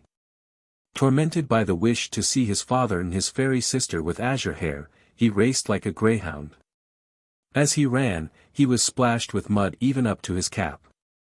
"How unhappy I have been," he said to himself. "And yet I deserve everything, for I am certainly very stubborn and stupid. I will always have my own way. I won't listen to those who love me and who have more brains than I. But from now on, I'll be different and I'll try to become a most obedient boy. I have found out, beyond any doubt whatever, that disobedient boys are certainly far from happy, and that, in the long run, they always lose out. I wonder if father is waiting for me. Will I find him at the fairy's house? It is so long, poor man, since I have seen him, and I do so want his love and his kisses. And will the fairy ever forgive me for all I have done? She who has been so good to me and to whom I owe my life. Can there be a worse or more heartless boy than I am anywhere?" As he spoke, he stopped suddenly, frozen with terror. What was the matter? An immense serpent lay stretched across the road, a serpent with a bright green skin, fiery eyes which glowed and burned, and a pointed tail that smoked like a chimney. How frightened was poor Pinocchio! He ran back wildly for half a mile, and at last settled himself atop a heap of stones to wait for the serpent to go on his way and leave the road clear for him. He waited an hour, 2 hours, 3 hours. But the serpent was always there, and even from afar one could see the flash of his red eyes and the column of smoke which rose from his long, pointed tail. Pinocchio, trying to feel very brave, walked straight up to him and said in a sweet, soothing voice, "I beg your pardon, Mr. Serpent, would you be so kind as to step aside to let me pass?" He might as well have talked to a wall. The serpent never moved. Once more, in the same sweet voice, he spoke. "You must know, Mr. Serpent, that I am going home where my father is waiting for me. It is so long since I have seen him. Would you mind very much if I passed?" He waited for some sign of an answer to his questions, but the answer did not come. On the contrary, the green serpent, who had seemed, until then, wide awake and full of life, became suddenly very quiet and still. His eyes closed and his tail stopped smoking. "Is he dead, I wonder?" said Pinocchio, rubbing his hands together happily. Without a moment's hesitation, he started to step over him, but he had just raised one leg when the serpent shot up like a spring and the marionette fell head over heels backward. He fell so awkwardly that his head stuck in the mud, and there he stood with his legs straight up in the air. At the sight of the marionette kicking and squirming like a young whirlwind, the serpent laughed so heartily and so long that at last he burst an artery and died on the spot. Pinocchio freed himself from his awkward position and once more began to run in order to reach the fairy's house before dark. As he went, the pangs of hunger grew so strong that, unable to withstand them, he jumped into a field to pick a few grapes that tempted him. Woe to him! No sooner had he reached the grapevine than, crack! Went his legs. The poor marionette was caught in a trap set there by a farmer for some weasels which came every night to steal his chickens. Chapter 21. Pinocchio is caught by a farmer, who uses him as a watchdog for his chicken coop. Pinocchio, as you may well imagine, began to scream and weep and beg. But all was of no use, for no houses were to be seen and not a soul passed by on the road. Night came on. A little because of the sharp pain in his legs, a little because of fright at finding himself alone in the darkness of the field, the marionette was about to faint, when he saw a tiny glowworm flickering by. He called to her and said, "Dear little glowworm, will you set me free?" "Poor little fellow," replied the glowworm, stopping to look at him with pity. "How came you to be caught in this trap?" "I stepped into this lonely field to take a few grapes and—" "Are the grapes yours?" "No." "Who has taught you to take things that do not belong to you?" "I was hungry." "Hunger, my boy, is no reason for taking something which belongs to another." It's true," cried Pinocchio in tears. "I won't do it again." Just then, the conversation was interrupted by approaching footsteps. It was the owner of the field, who was coming on tiptoes to see if, by chance, he had caught the weasels which had been eating his chickens. Great was his surprise when, on holding up his lantern, he saw that, instead of a weasel, he had caught a boy. "Ah, you little thief," said the farmer in an angry voice. "So you are the one who steals my chickens?" "Not I." "No, no," cried Pinocchio, sobbing bitterly. "I came here only to take a very few grapes." "He who steals grapes may very easily steal chickens also. Take my word for it, I'll give you a lesson that you'll remember for a long while." He opened the trap, grabbed the marionette by the collar, and carried him to the house as if he were a puppy. When he reached the yard in front of the house, he flung him to the ground, put a foot on his neck, and said to him roughly, "It is late now and it's time for bed. Tomorrow we'll settle matters. In the meantime, since my watchdog died today, you may take his place and guard my henhouse." No sooner said than done. He slipped a dog collar around Pinocchio's neck and tightened it so that it would not come off. A long iron chain was tied to the collar. The other end of the chain was nailed to the wall. "If tonight it should happen to rain," said the farmer, "you can sleep in that little doghouse nearby, where you will find plenty of straw for a soft bed. It has been Melampo's bed for 3 years, and it will be good enough for you.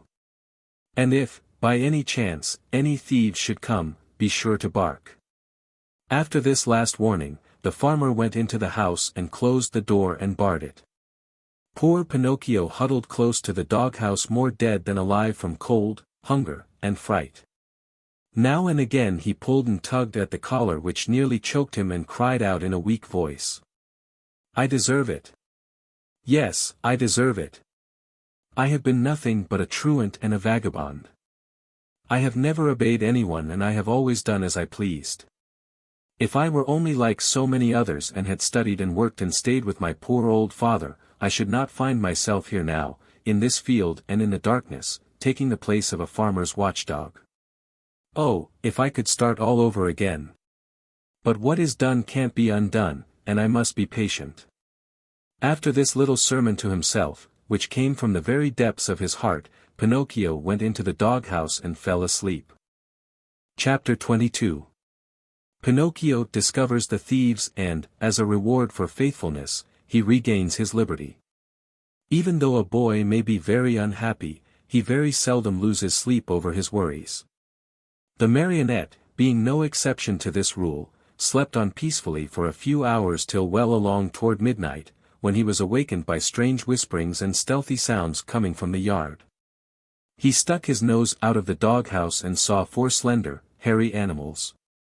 They were weasels, small animals very fond of both eggs and chickens. One of them left her companions and, going to the door of the doghouse, said in a sweet voice, "Good evening, Melampo." "My name is not Melampo," answered Pinocchio. "Who are you, then?" "I am Pinocchio." "What are you doing here?" "I'm the watchdog." "But where is Melampo? Where is the old dog who used to live in this house?" "He died this morning." "Died? Poor beast. He was so good. Still, judging by your face, I think you, too, are a good-natured dog." "I beg your pardon, I am not a dog." "What are you, then?" "I am a marionette." "Are you taking the place of the watchdog?" "I'm sorry to say that I am. I'm being punished." "Well, I shall make the same terms with you that we had with the dead Melampo. I am sure you will be glad to hear them." "And what are the terms?" "This is our plan: we'll come once in a while, as in the past, to pay a visit to this henhouse, and we'll take away 8 chickens. Of these, 7 are for us, and 1 for you, provided, of course, that you will make believe you are sleeping and will not bark for the farmer." "Did Melampo really do that?" asked Pinocchio. "Indeed he did, and because of that we were the best of friends. Sleep away peacefully, and remember that before we go we shall leave you a nice fat chicken all ready for your breakfast in the morning. Is that understood?" "Even too well," answered Pinocchio. And shaking his head in a threatening manner, he seemed to say, "We'll talk this over in a few minutes, my friends." As soon as the 4 weasels had talked things over, they went straight to the chicken coop which stood close to the doghouse. Digging busily with teeth and claws, they opened the little door and slipped in. But they were no sooner in than they heard the door close with a sharp bang. The one who had done the trick was Pinocchio, who, not satisfied with that, dragged a heavy stone in front of it. That done, he started to bark. And he barked as if he were a real watchdog: bow, wow, wow. Bow, wow. The farmer heard the loud barks and jumped out of bed. Taking his gun, he leaped to the window and shouted, "What's the matter?" "The thieves are here," answered Pinocchio. "Where are they?" "In the chicken coop." "I'll come down in a second." And, in fact, he was down in the yard in a twinkling and running toward the chicken coop. He opened the door, pulled out the weasels one by one, and, after tying them in a bag, said to them in a happy voice, "You're in my hands at last. I could punish you now, but I'll wait. In the morning you may come with me to the inn and there you'll make a fine dinner for some hungry mortal. It is really too great an honor for you, one you do not deserve.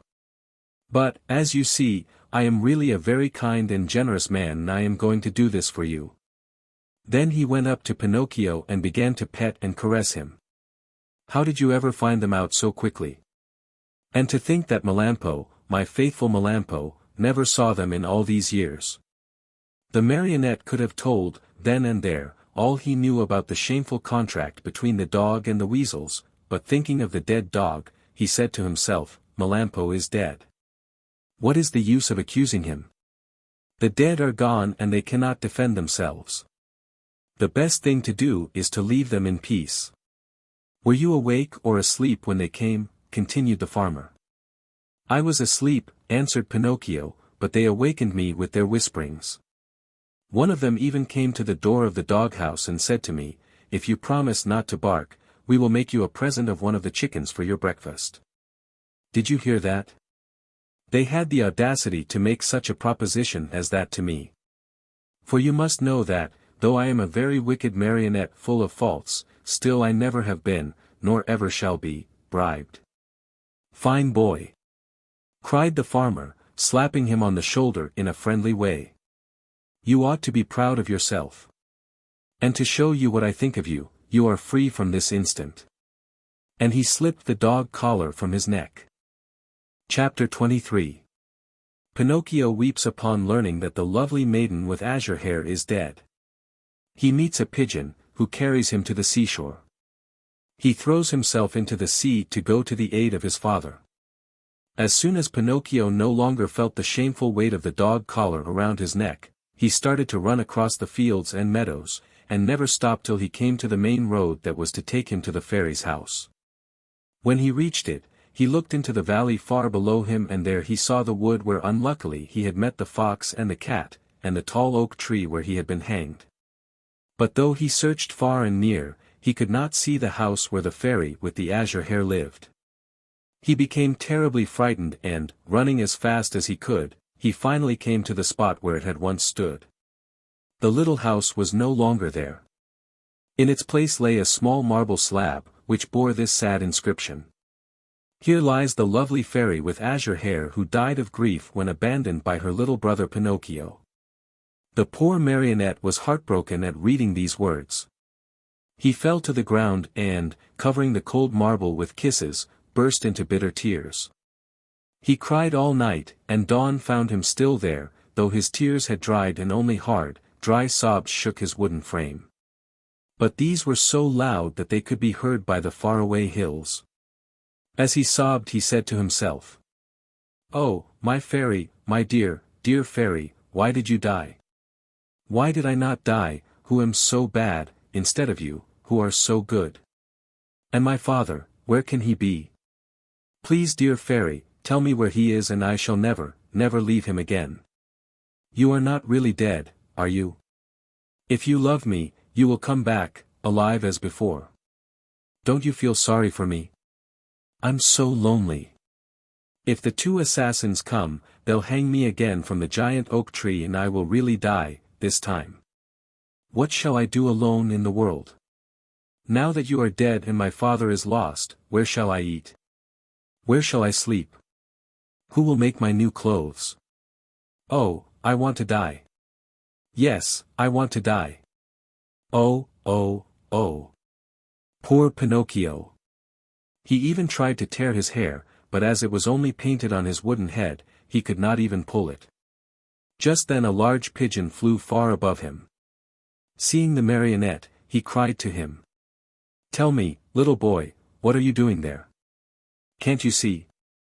"I'm crying," cried Pinocchio, lifting his head toward the voice and rubbing his eyes with his sleeve.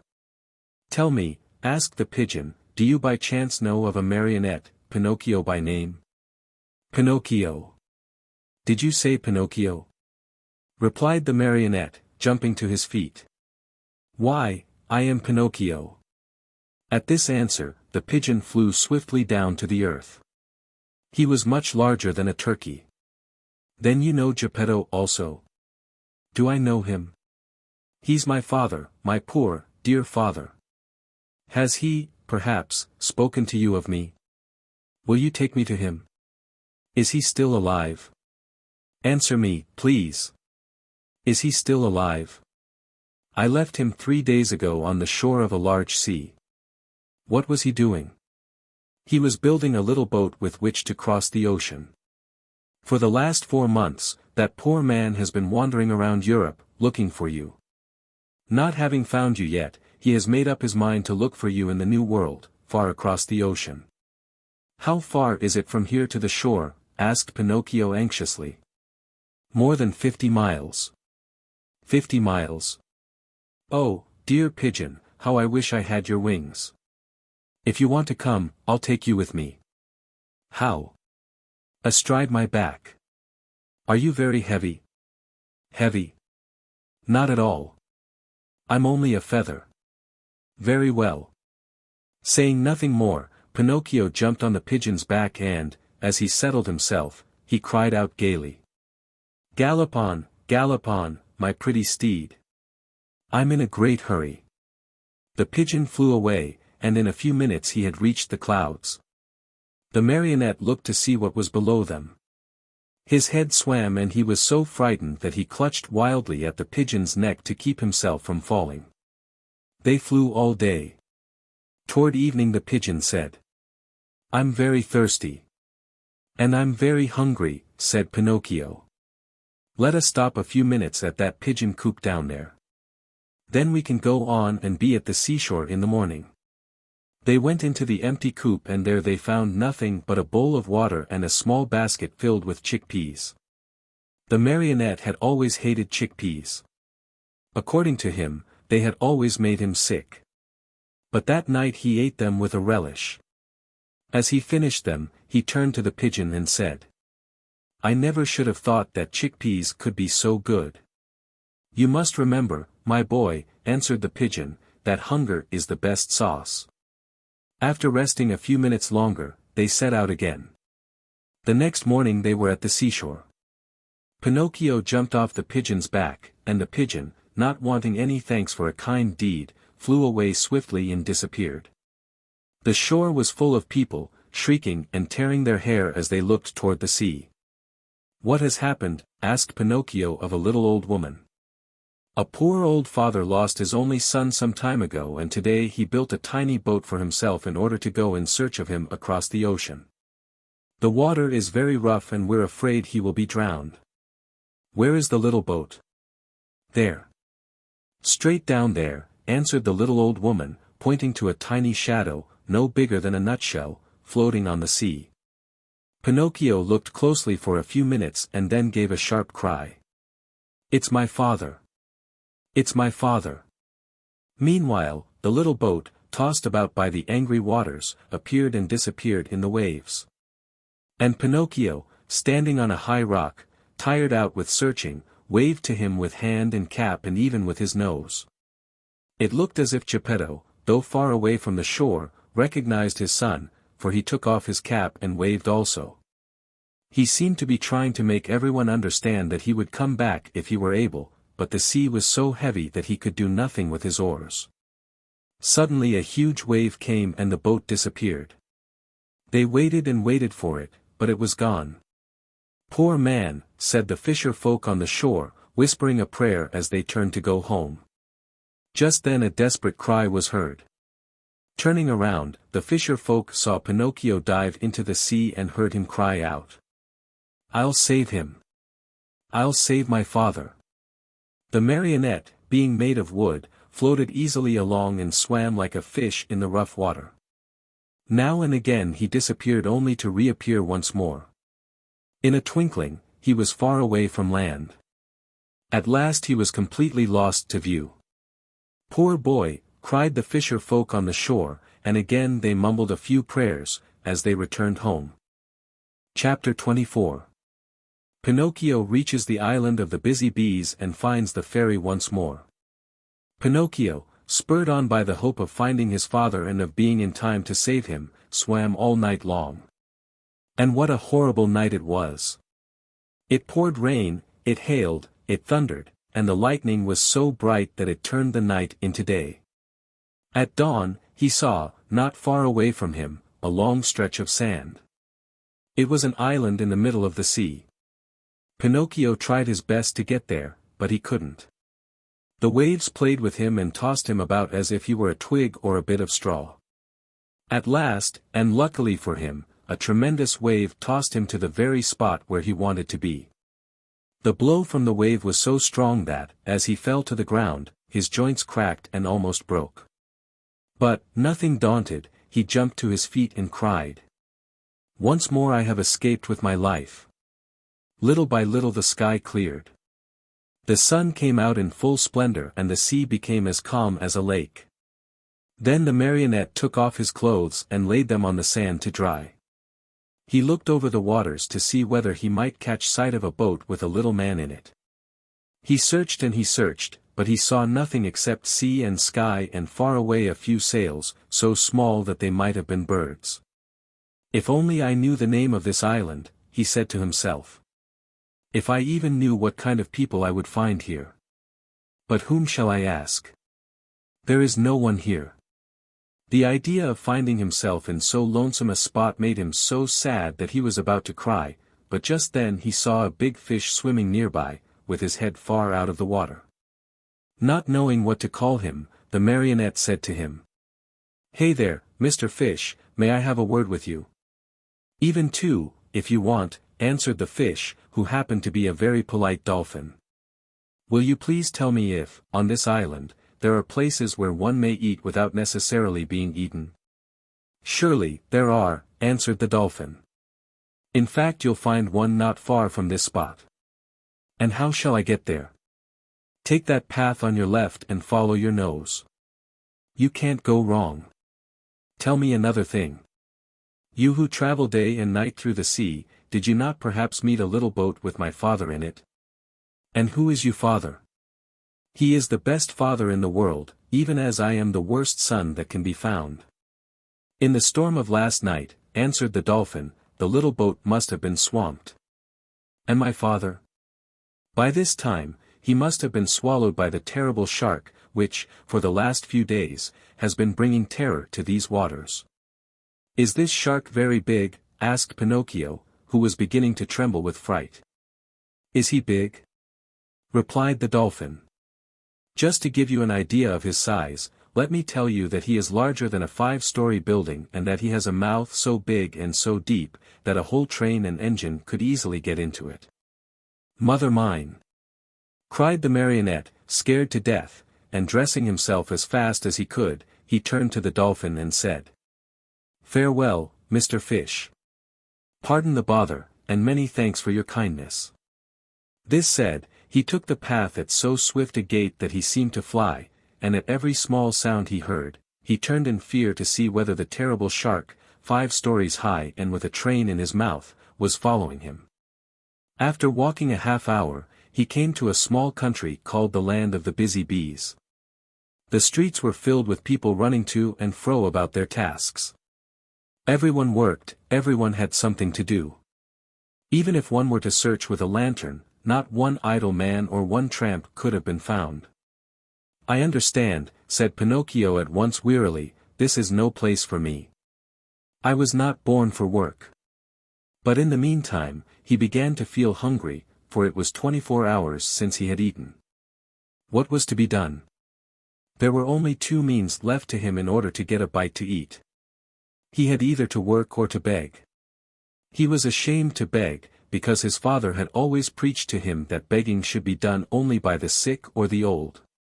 He had said that the real poor in this world, deserving of our pity and help, were only those who, either through age or sickness, had lost the means of earning their bread with their own hands. All others should work, and if they didn't, and went hungry, so much the worse for them. Just then a man passed by, worn out and wet with perspiration, pulling, with difficulty, 2 heavy carts filled with coal. Pinocchio looked at him and, judging him by his looks to be a kind man, said to him with eyes downcast in shame, Will you be so good as to give me a penny, for I am faint with hunger? Not only 1 penny, answered the coal man. I'll give you 4 if you will help me pull these 2 wagons. I am surprised, answered the marionette, very much offended. I wish you to know that I never have been a donkey, nor have I ever pulled a wagon.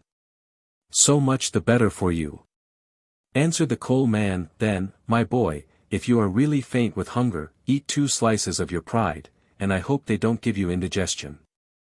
A few minutes after, a bricklayer passed by, carrying a pail full of plaster on his shoulder.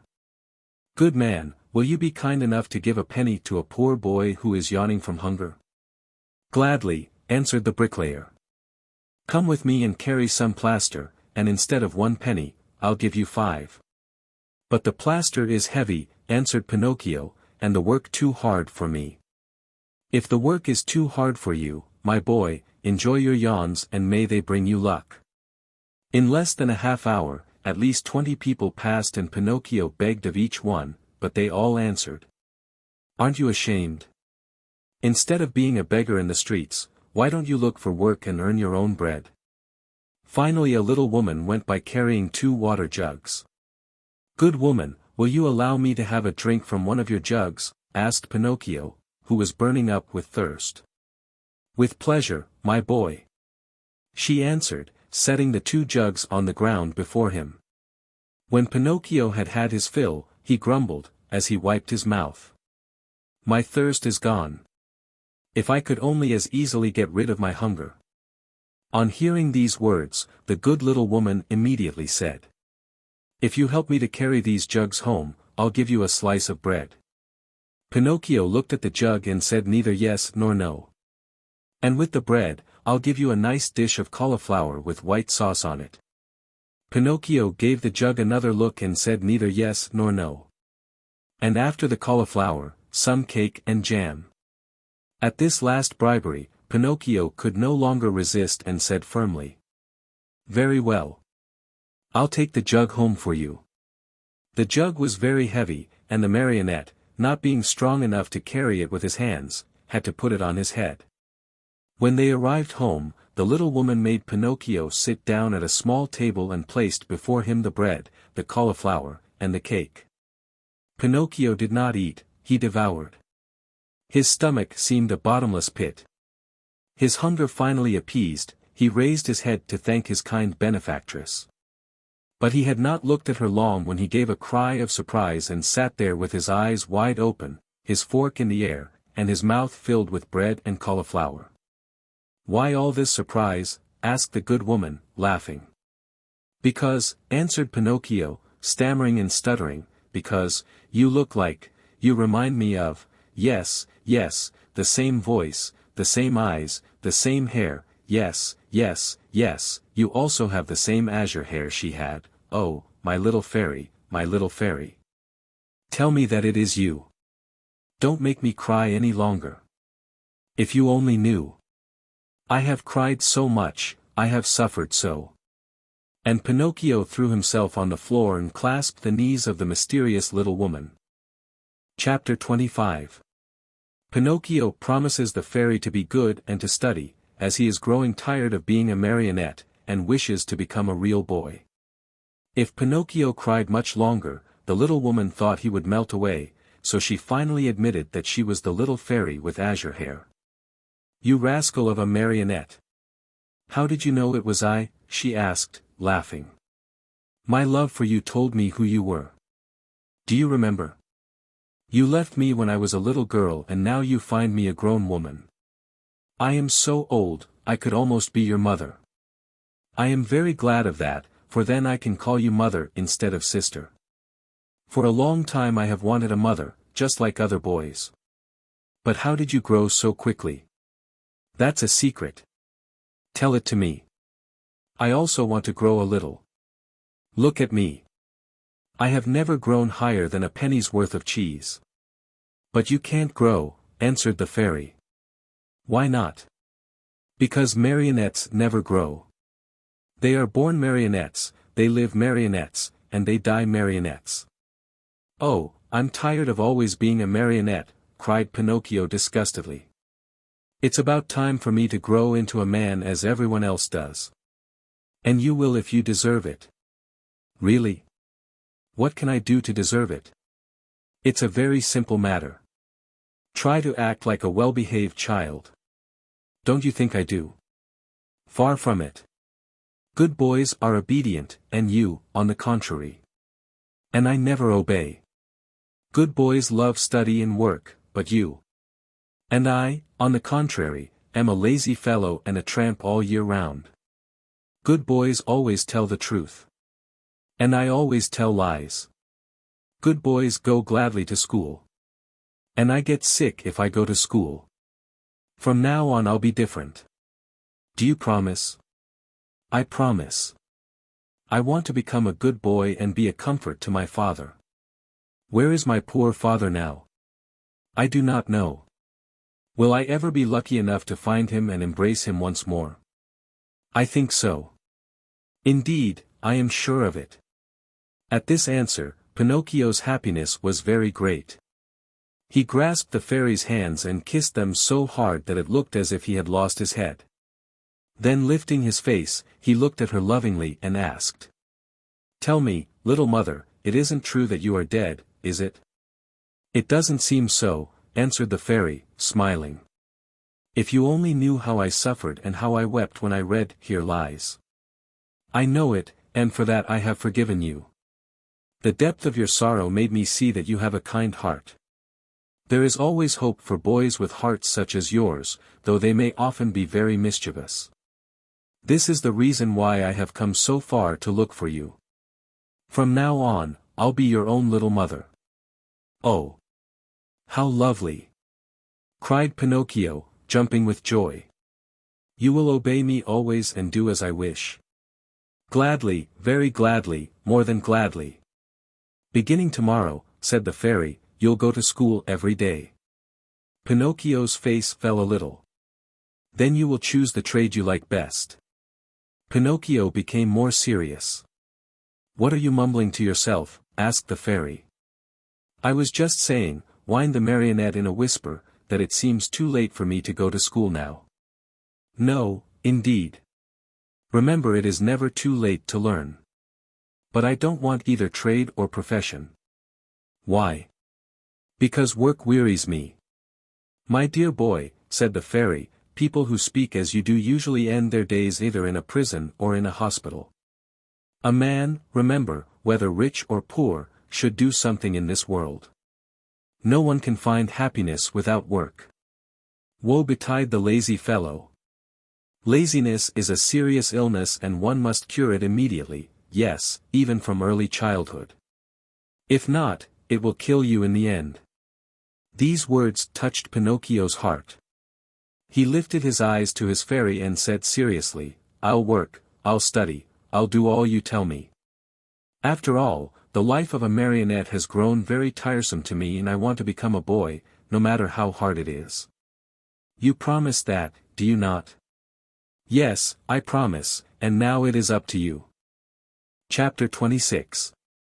Pinocchio goes to the seashore with his friends to see the terrible shark. In the morning, bright and early, Pinocchio started for school. Imagine what the boys said when they saw a marionette enter the classroom. They laughed until they cried. Everyone played tricks on him. One pulled his hat off, another tugged at his coat, a third tried to paint a mustache under his nose. One even attempted to tie strings to his feet and his hands to make him dance. For a while Pinocchio was very calm and quiet.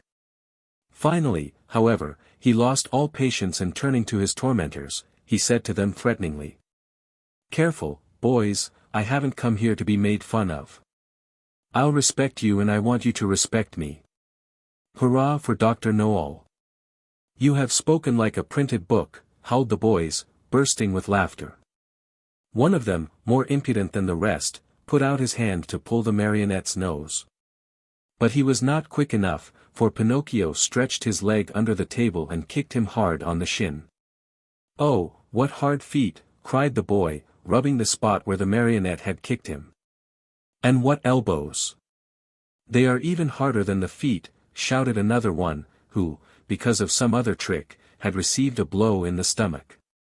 With that kick and that blow Pinocchio gained everybody's favor. Everyone admired him, danced attendance upon him, petted and caressed him. As the days passed into weeks, even the teacher praised him, for he saw him attentive, hard-working, and wide awake, always the first to come in the morning, and the last to leave when school was over. Pinocchio's only fault was that he had too many friends. Among these were many well-known rascals, who cared not a jot for study or for success. The teacher warned him each day, and even the good fairy repeated to him many times. Take care, Pinocchio. Those bad companions will sooner or later make you lose your love for study. Some day they will lead you astray. There's no such danger, answered the marionette, shrugging his shoulders and pointing to his forehead as if to say, I'm too wise.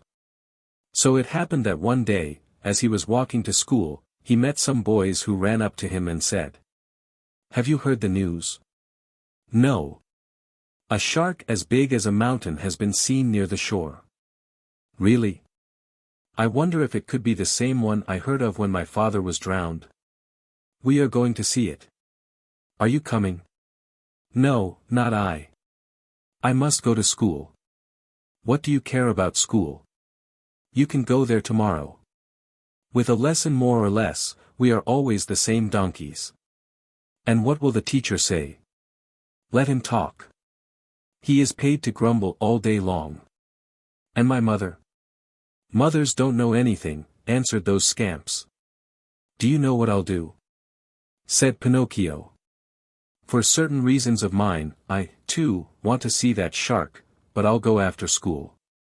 I can see him then as well as now. Poor simpleton, cried one of the boys. Do you think that a fish of that size will stand there waiting for you? He turns and off he goes, and no one will ever be the wiser. How long does it take from here to the shore? Asked the marionette. 1 hour there and back. Very well, then. Let's see who gets there first, cried Pinocchio. At the signal, the little troop, with books under their arms, dashed across the fields. Pinocchio led the way, running as if on wings, the others following as fast as they could. Now and again, he looked back and, seeing his followers hot and tired, and with tongues hanging out, he laughed out heartily. Unhappy boy! If he had only known then the dreadful things that were to happen to him on account of his disobedience. Chapter 27.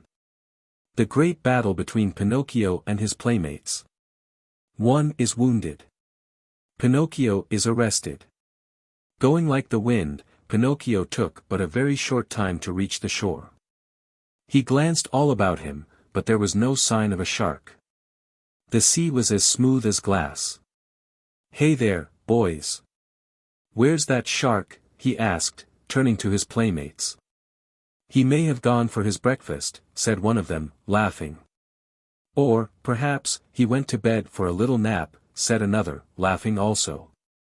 From the answers and the laughter which followed them, Pinocchio understood that the boys had played a trick on him.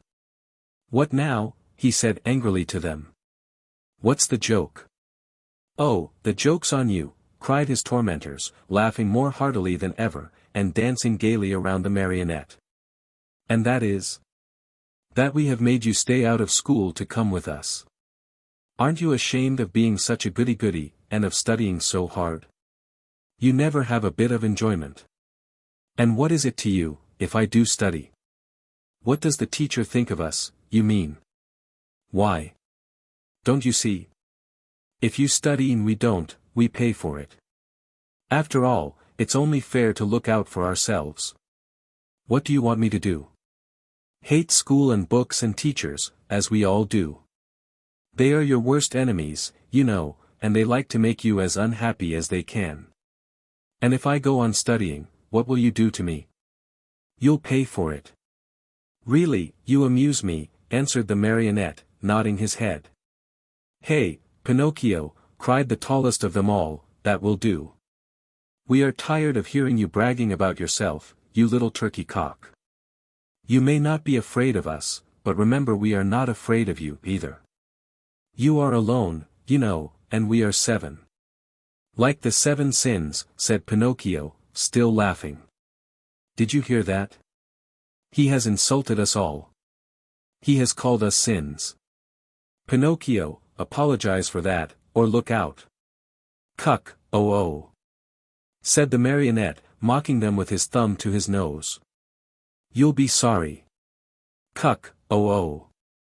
We'll whip you soundly. Cuck, oh oh. You'll go home with a broken nose. Cuck, oh oh. Very well, then. Take that, and keep it for your supper, called out the boldest of his tormentors. And with the words, he gave Pinocchio a terrible blow on the head. Pinocchio answered with another blow, and that was the signal for the beginning of the fray.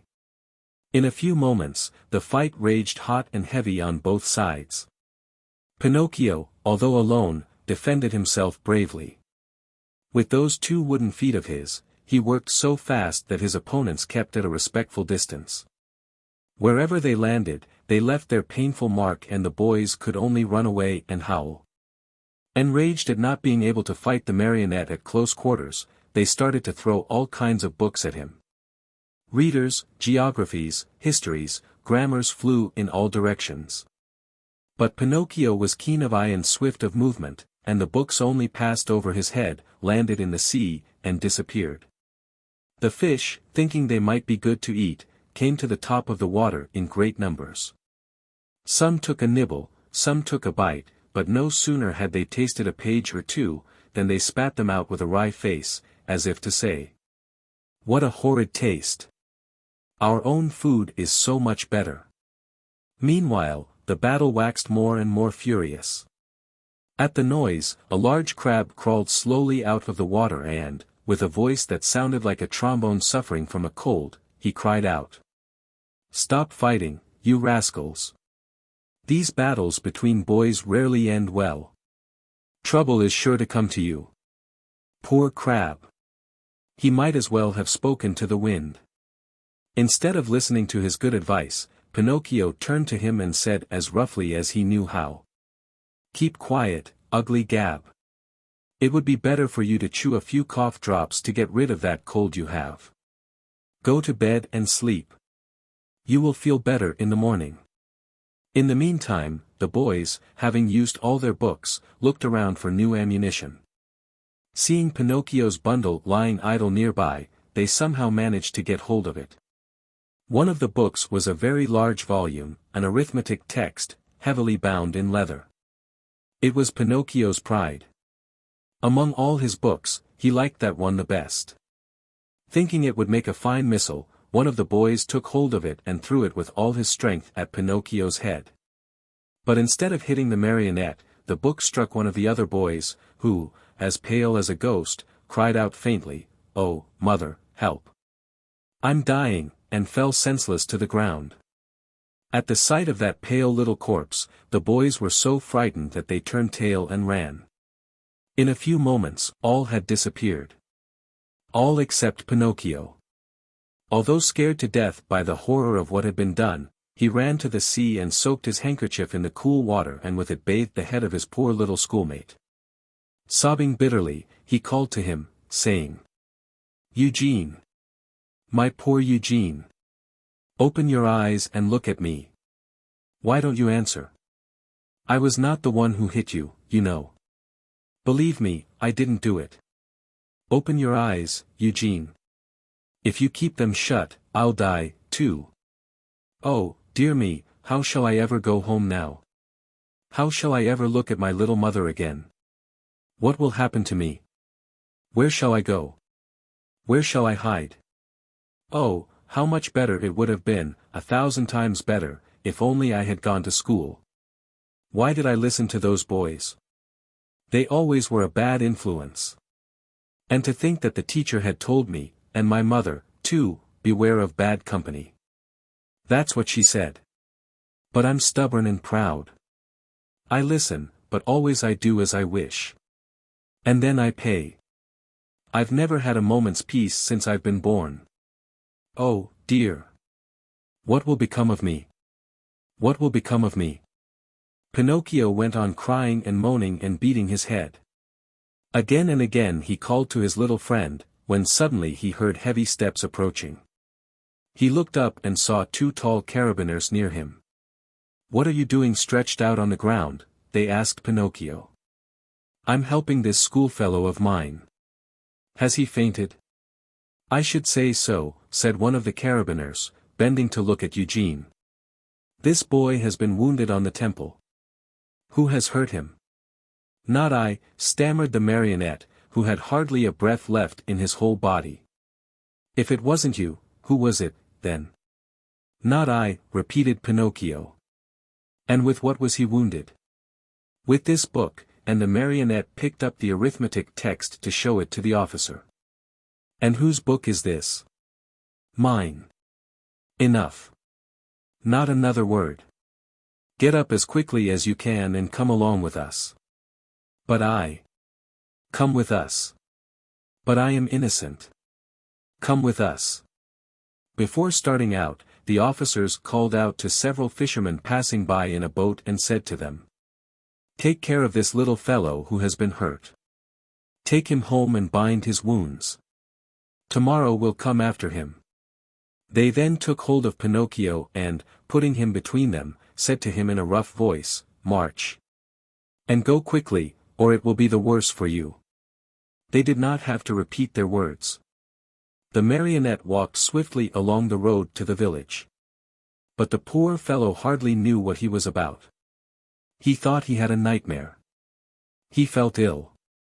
His eyes saw everything double, his legs trembled, his tongue was dry, and, try as he might, he could not utter a single word. Yet, in spite of this numbness of feeling, he suffered keenly at the thought of passing under the windows of his good little fairy's house. What would she say on seeing him between 2 carabineers? They had just reached the village, when a sudden gust of wind blew off Pinocchio's cap and made it go sailing far down the street. "Would you allow me," the marionette asked the carabineers, "to run after my cap?" "Very well, go, but hurry." The marionette went, picked up his cap, but instead of putting it on his head, he stuck it between his teeth and then raced toward the sea. He went like a bullet out of a gun. The carabineers, judging that it would be very difficult to catch him, sent a large mastiff after him, one that had won first prize in all the dog races.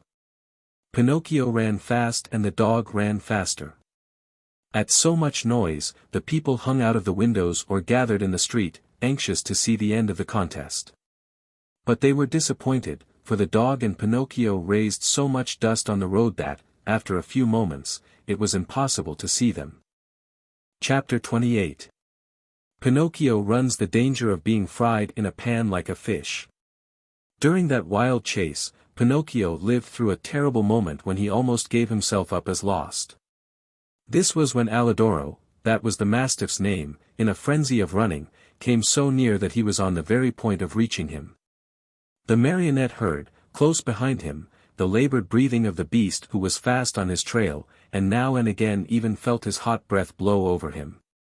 Luckily, by this time, he was very near the shore, and the sea was in sight.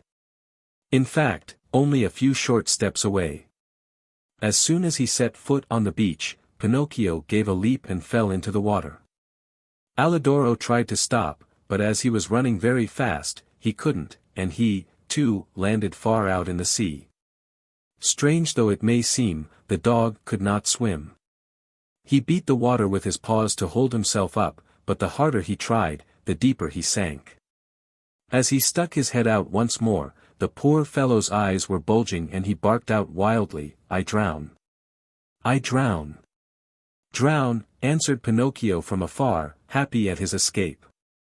"Help, Pinocchio, dear little Pinocchio! Save me from death!" At those cries of suffering, the marionette, who after all had a very kind heart, was moved to compassion.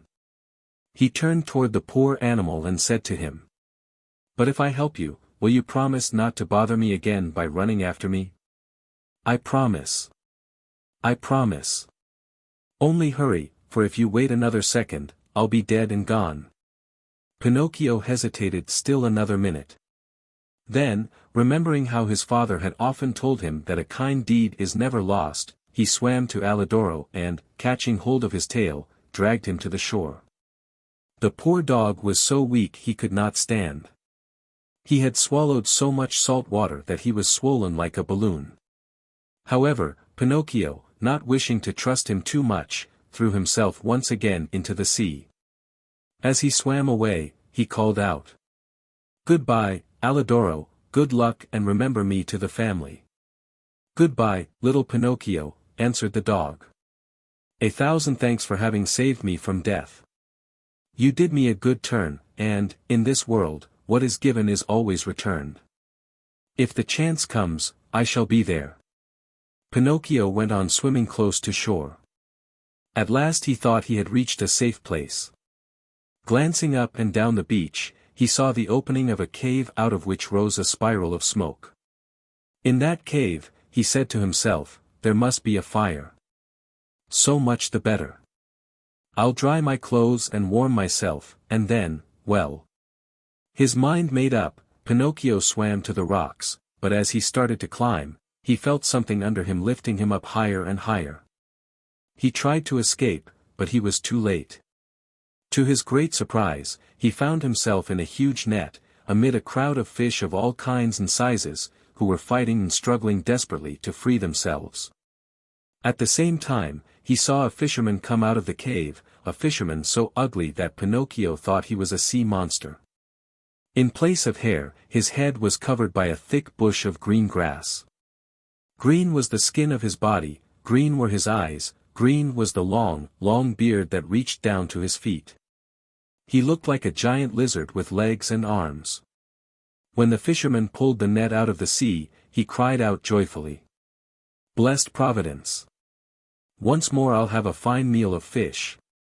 "Thank heaven, I'm not a fish," said Pinocchio to himself, trying with these words to find a little courage. The fisherman took the net and the fish to the cave, a dark, gloomy, smoky place. In the middle of it, a pan full of oil sizzled over a smoky fire, sending out a repelling odor of tallow that took away one's breath.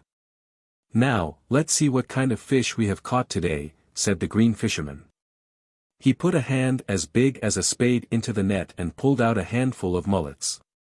"Fine mullets, these," he said, after looking at them and smelling them with pleasure. After that, he threw them into a large, empty tub. Many times he repeated this performance. As he pulled each fish out of the net, his mouth watered with the thought of the good dinner coming, and he said, "Fine fish, these bass. Very tasty, these whitefish. Delicious flounders, these. What splendid crabs. And these dear little anchovies, with their heads still on."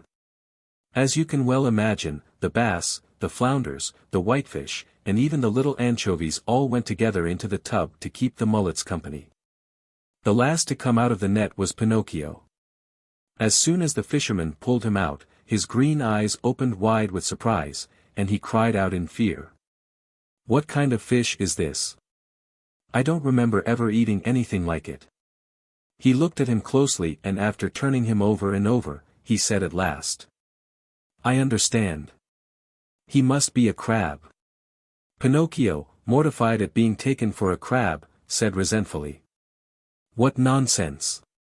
A crab indeed! I am no such thing. Beware how you deal with me. I am a marionette, I want you to know." "A marionette?" asked the fisherman. "I must admit that a marionette fish is, for me, an entirely new kind of fish. So much the better. I'll eat you with greater relish." "Eat me? But can't you understand that I'm not a fish? Can't you hear that I speak and think as you do?" "It's true," answered the fisherman. "But since I see that you are a fish, well able to talk and think as I do, I'll treat you with all due respect. And that is, that, as a sign of my particular esteem, I'll leave to you the choice of the manner in which you are to be cooked. Do you wish to be fried in a pan, or do you prefer to be cooked with tomato sauce?" "To tell you the truth," answered Pinocchio, "if I must choose, I should much rather go free so I may return home." "Are you fooling? Do you think that I want to lose the opportunity to taste such a rare fish? A marionette fish does not come very often to these seas. Leave it to me. I'll fry you in the pan with the others.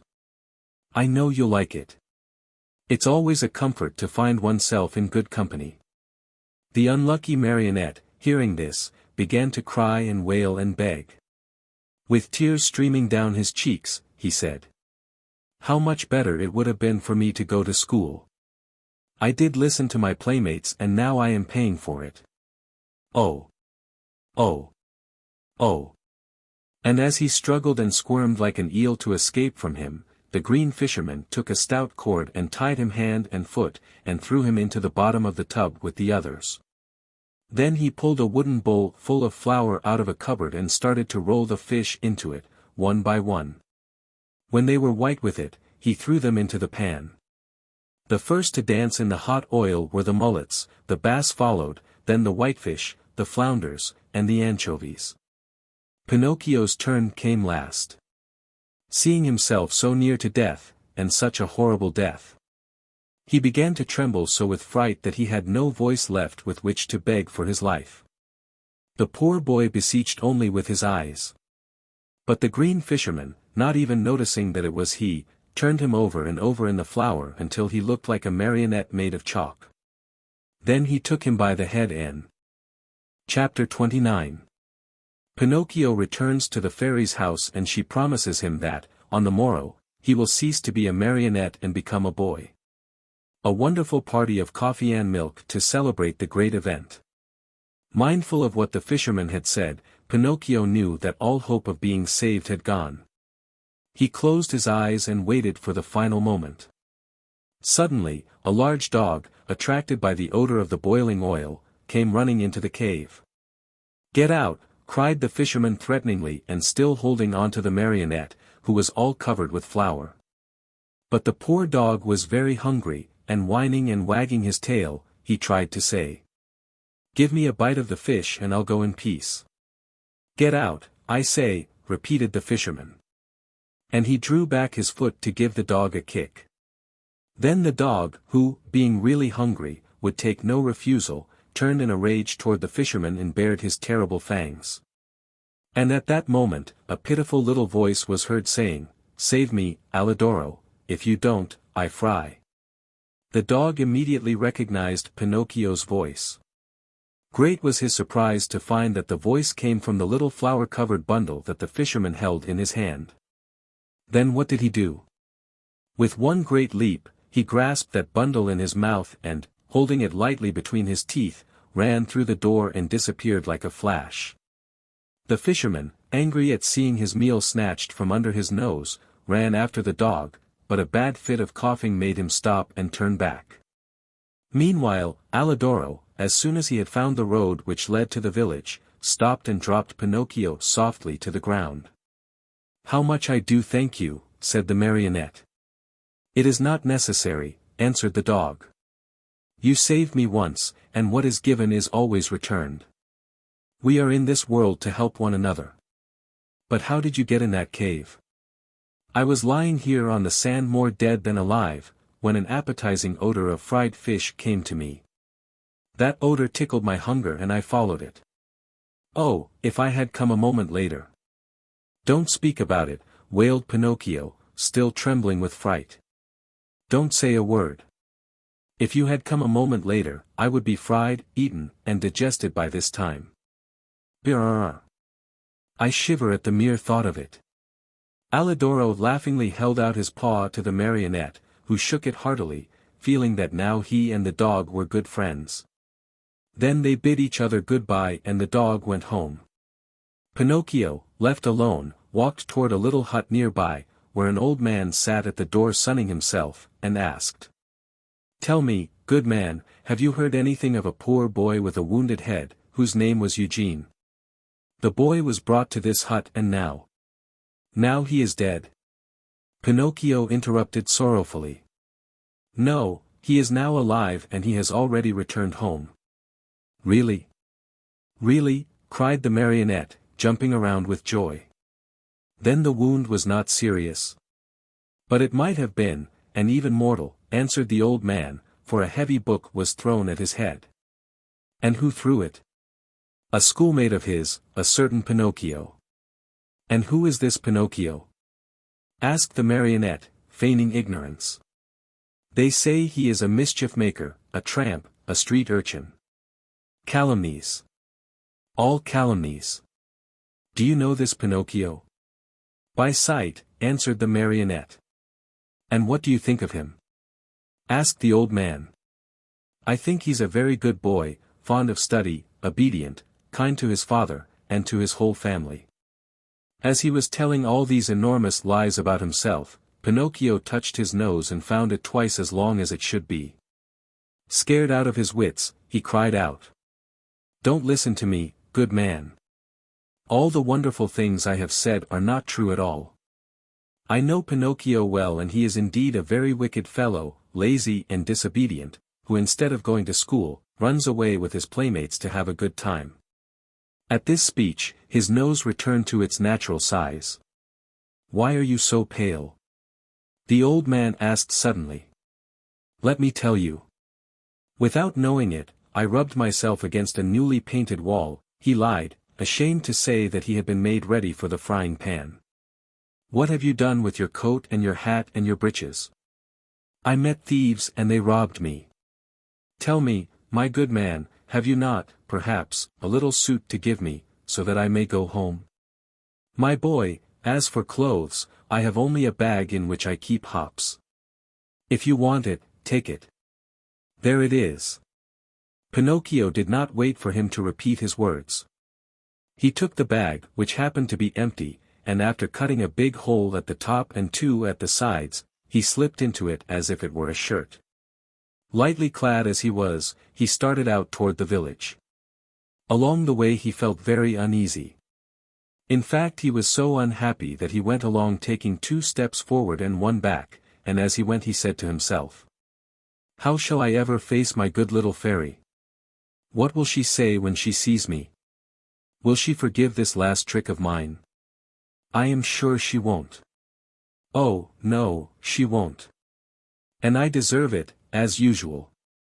For I am a rascal, fine on promises which I never keep." He came to the village late at night. It was so dark he could see nothing and it was raining pitchforks. Pinocchio went straight to the fairy's house, firmly resolved to knock at the door. When he found himself there, he lost courage and ran back a few steps. A second time he came to the door and again he ran back. A third time he repeated his performance. The fourth time, before he had time to lose his courage, he grasped the knocker and made a faint sound with it. He waited and waited and waited. Finally, after a full half-hour, a top-floor window, the house had 4 stories, opened and Pinocchio saw a large snail look out. A tiny light glowed on top of her head. "Who knocks at this late hour?" she called. "Is the fairy home?" asked the marionette. "The fairy is asleep and does not wish to be disturbed." "Who are you?" "It is I." "Who's I?" "Pinocchio." "Who is Pinocchio?" "The marionette, the one who lives in the fairy's house." "Oh, I understand," said the snail. "Wait for me there. I'll come down to open the door for you. Hurry, I beg of you, for I am dying of cold. My boy, I am a snail and snails are never in a hurry." An hour passed, 2 hours, and the door was still closed. Pinocchio, who was trembling with fear and shivering from the cold rain on his back, knocked a second time, this time louder than before. At that second knock, a window on the 3rd floor opened and the same snail looked out. "Dear little snail," cried Pinocchio from the street. "I have been waiting 2 hours for you. And 2 hours on a dreadful night like this are as long as 2 years. Hurry, please." "My boy," answered the snail in a calm, peaceful voice, "my dear boy, I am a snail and snails are never in a hurry." And the window closed. A few minutes later midnight struck, then 1 o'clock, 2 o'clock. And the door still remained closed. Then Pinocchio, losing all patience, grabbed the knocker with both hands, fully determined to awaken the whole house and street with it. As soon as he touched the knocker, however, it became an eel and wiggled away into the darkness. "Really?" cried Pinocchio, blind with rage. "If the knocker is gone, I can still use my feet." He stepped back and gave the door a most solemn kick. He kicked so hard that his foot went straight through the door and his leg followed almost to the knee. No matter how he pulled and tugged, he could not pull it out. There he stayed as if nailed to the door. Poor Pinocchio! The rest of the night he had to spend with 1 foot through the door and the other one in the air. As dawn was breaking, the door finally opened. That brave little animal, the snail, had taken exactly 9 hours to go from the 4th floor to the street. How she must have raced! "What are you doing with your foot through the door?" she asked the marionette, laughing. "It was a misfortune. Won't you try, pretty little snail, to free me from this terrible torture?" "My boy, we need a carpenter here and I have never been one. Ask the fairy to help me. The fairy is asleep and does not want to be disturbed." "But what do you want me to do, nailed to the door like this?" "Enjoy yourself counting the ants which are passing by. Bring me something to eat, at least, for I am faint with hunger." Immediately.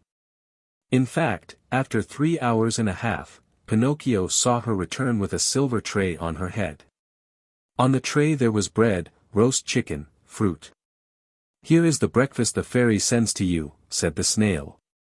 At the sight of all these good things, the marionette felt much better. What was his disgust, however, when on tasting the food, he found the bread to be made of chalk, the chicken of cardboard, and the brilliant fruit of colored alabaster. He wanted to cry, he wanted to give himself up to despair, he wanted to throw away the tray and all that was on it. Instead, either from pain or weakness, he fell to the floor in a dead faint. When he regained his senses, he found himself stretched out on a sofa and the fairy was seated near him. "This time also I forgive you," said the fairy to him. "But be careful not to get into mischief again." Pinocchio promised to study and to behave himself. And he kept his word for the remainder of the year. At the end of it, he passed first in all his examinations, and his report was so good that the fairy said to him happily, "Tomorrow your wish will come true." "And what is it?" "Tomorrow you will cease to be a marionette and will become a real boy." Pinocchio was beside himself with joy. All his friends and schoolmates must be invited to celebrate the great event. The fairy promised to prepare 200 cups of coffee and milk and 400 slices of toast buttered on both sides. The day promised to be a very gay and happy one, but unluckily, in a marionette's life there's always a but which is apt to spoil everything. Chapter 30. Pinocchio, instead of becoming a boy, runs away to the land of toys with his friend, Lampwick. Coming at last out of the surprise into which the fairy's words had thrown him, Pinocchio asked for permission to give out the invitations. "Indeed, you may invite your friends to tomorrow's party. Only remember to return home before dark. Do you understand?" "I'll be back in 1 hour without fail," answered the marionette. "Take care, Pinocchio. Boys give promises very easily, but they as easily forget them. But I am not like those others. When I give my word I keep it. We shall see. In case you do disobey, you will be the one to suffer, not anyone else." "Why?" "Because boys who do not listen to their elders always come to grief." "I certainly have," said Pinocchio, "but from now on, I obey." "We shall see if you are telling the truth." Without adding another word, the marionette bade the good fairy goodbye, and singing and dancing, he left the house. In a little more than an hour, all his friends were invited. Some accepted quickly and gladly. Others had to be coaxed, but when they heard that the toast was to be buttered on both sides, they all ended by accepting the invitation with the words, "We'll come to please you."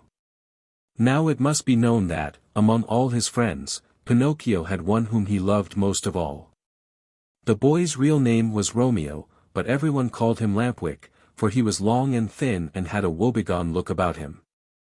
Lampwick was the laziest boy in the school and the biggest mischief maker, but Pinocchio loved him dearly. That day, he went straight to his friend's house to invite him to the party, but Lampwick was not at home. He went a second time, and again a third, but still without success. Where could he be? Pinocchio searched here and there and everywhere, and finally discovered him hiding near a farmer's wagon. "What are you doing there?" asked Pinocchio, running up to him. "I am waiting for midnight to strike to go." "Where?" "Far, far away. And I have gone to your house 3 times to look for you." "What did you want from me?" "Haven't you heard the news? Don't you know what good luck is mine?" "What is it?" "Tomorrow I end my days as a marionette and become a boy, like you and all my other friends. May it bring you luck. Shall I see you at my party tomorrow?" "But I'm telling you that I go tonight." "At what time?" "At midnight." "And where are you going?" "To a real country, the best in the world, a wonderful place." "What is it called?" "It is called the Land of Toys." "Why don't you come, too?" "Oh, no. You are making a big mistake, Pinocchio. Believe me, if you don't come, you'll be sorry. Where can you find a place that will agree better with you and me? No schools, no teachers, no books.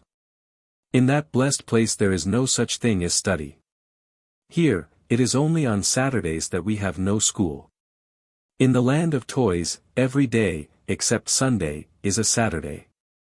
Vacation begins on the 1st of January and ends on the last day of December.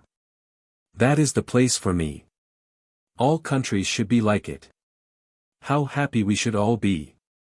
But how does one spend the day in the Land of Toys? Days are spent in play and enjoyment from morn till night. At night one goes to bed, and next morning, the good times begin all over again. What do you think of it? Said Pinocchio, nodding his wooden head, as if to say, it's the kind of life which would agree with me perfectly. Do you want to go with me, then? Yes or no? You must make up your mind. No, no, and again no.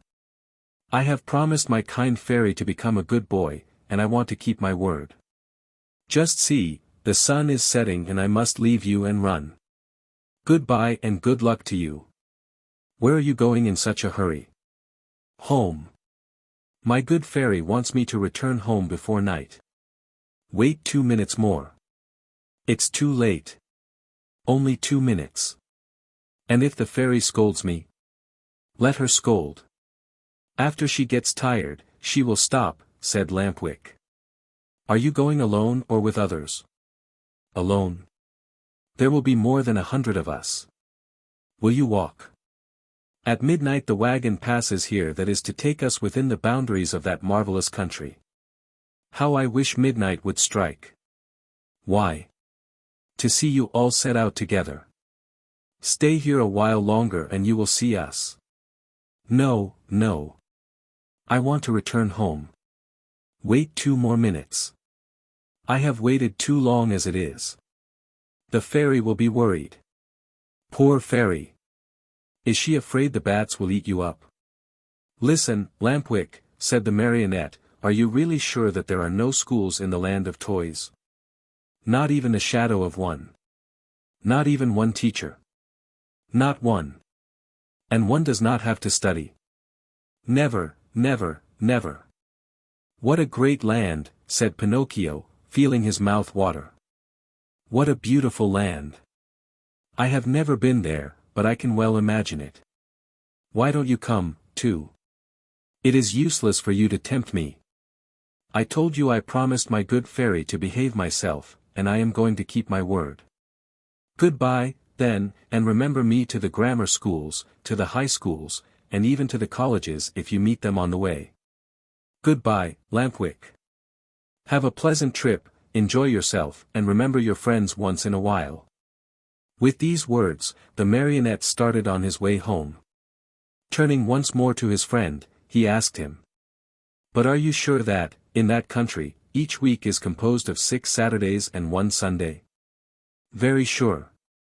And that vacation begins on the 1st of January and ends on the 31st of December? Very, very sure. What a great country, repeated Pinocchio, puzzled as to what to do. Then, in sudden determination, he said hurriedly. Goodbye for the last time, and good luck. Goodbye. How soon will you go? Within 2 hours. What a pity. If it were only 1 hour, I might wait for you. And the fairy? By this time I'm late, and 1 hour more or less makes very little difference. Poor Pinocchio. And if the fairy scolds you? Oh, I'll let her scold. After she gets tired, she will stop. In the meantime, the night became darker and darker. All at once in the distance a small light flickered. A queer sound could be heard, soft as a little bell, and faint and muffled like the buzz of a faraway mosquito. There it is, cried Lampwick, jumping to his feet. What? Whispered Pinocchio. The wagon which is coming to get me. For the last time, are you coming or not? But is it really true that in that country boys never have to study? Never, never, never. What a wonderful, beautiful, marvelous country. O.H.H. Chapter 31. After 5 months of play, Pinocchio wakes up one fine morning and finds a great surprise awaiting him. Finally the wagon arrived. It made no noise, for its wheels were bound with straw and rags. It was drawn by 12 pair of donkeys, all of the same size, but all of different color. Some were gray, others white, and still others a mixture of brown and black. Here and there were a few with large yellow and blue stripes. The strangest thing of all was that those 24 donkeys, instead of being iron-shod like any other beast of burden, had on their feet laced shoes made of leather, just like the ones boys wear. And the driver of the wagon? Imagine to yourselves a little, fat man, much wider than he was long, round and shiny as a ball of butter, with a face beaming like an apple, a little mouth that always smiled, and a voice small and wheedling like that of a cat begging for food. No sooner did any boy see him than he fell in love with him, and nothing satisfied him but to be allowed to ride in his wagon to that lovely place called the Land of Toys. In fact, the wagon was so closely packed with boys of all ages that it looked like a box of sardines. They were uncomfortable, they were piled one on top of the other, they could hardly breathe, yet not one word of complaint was heard. The thought that in a few hours they would reach a country where there were no schools, no books, no teachers, made these boys so happy that they felt neither hunger, nor thirst, nor sleep, nor discomfort. No sooner had the wagon stopped than the little fat man turned to Lampwick. With bows and smiles, he asked in a wheedling tone. "Tell me, my fine boy, do you also want to come to my wonderful country?" "Indeed I do. But I warn you, my little dear, there's no more room in the wagon. It is full." "Never mind," answered Lampwick. "If there's no room inside, I can sit on the top of the coach." And with one leap, he perched himself there. "What about you, my love?" asked the little man, turning politely to Pinocchio. "What are you going to do? Will you come with us, or do you stay here?" "I stay here," answered Pinocchio. "I want to return home, as I prefer to study and to succeed in life." "May that bring you luck, Pinocchio," Lampwick called out. "Listen to me. Come with us and we'll always be happy." "No, no, no. Come with us and we'll always be happy," cried 4 other voices from the wagon. "Come with us and we'll always be happy," shouted the 100 and more boys in the wagon, all together.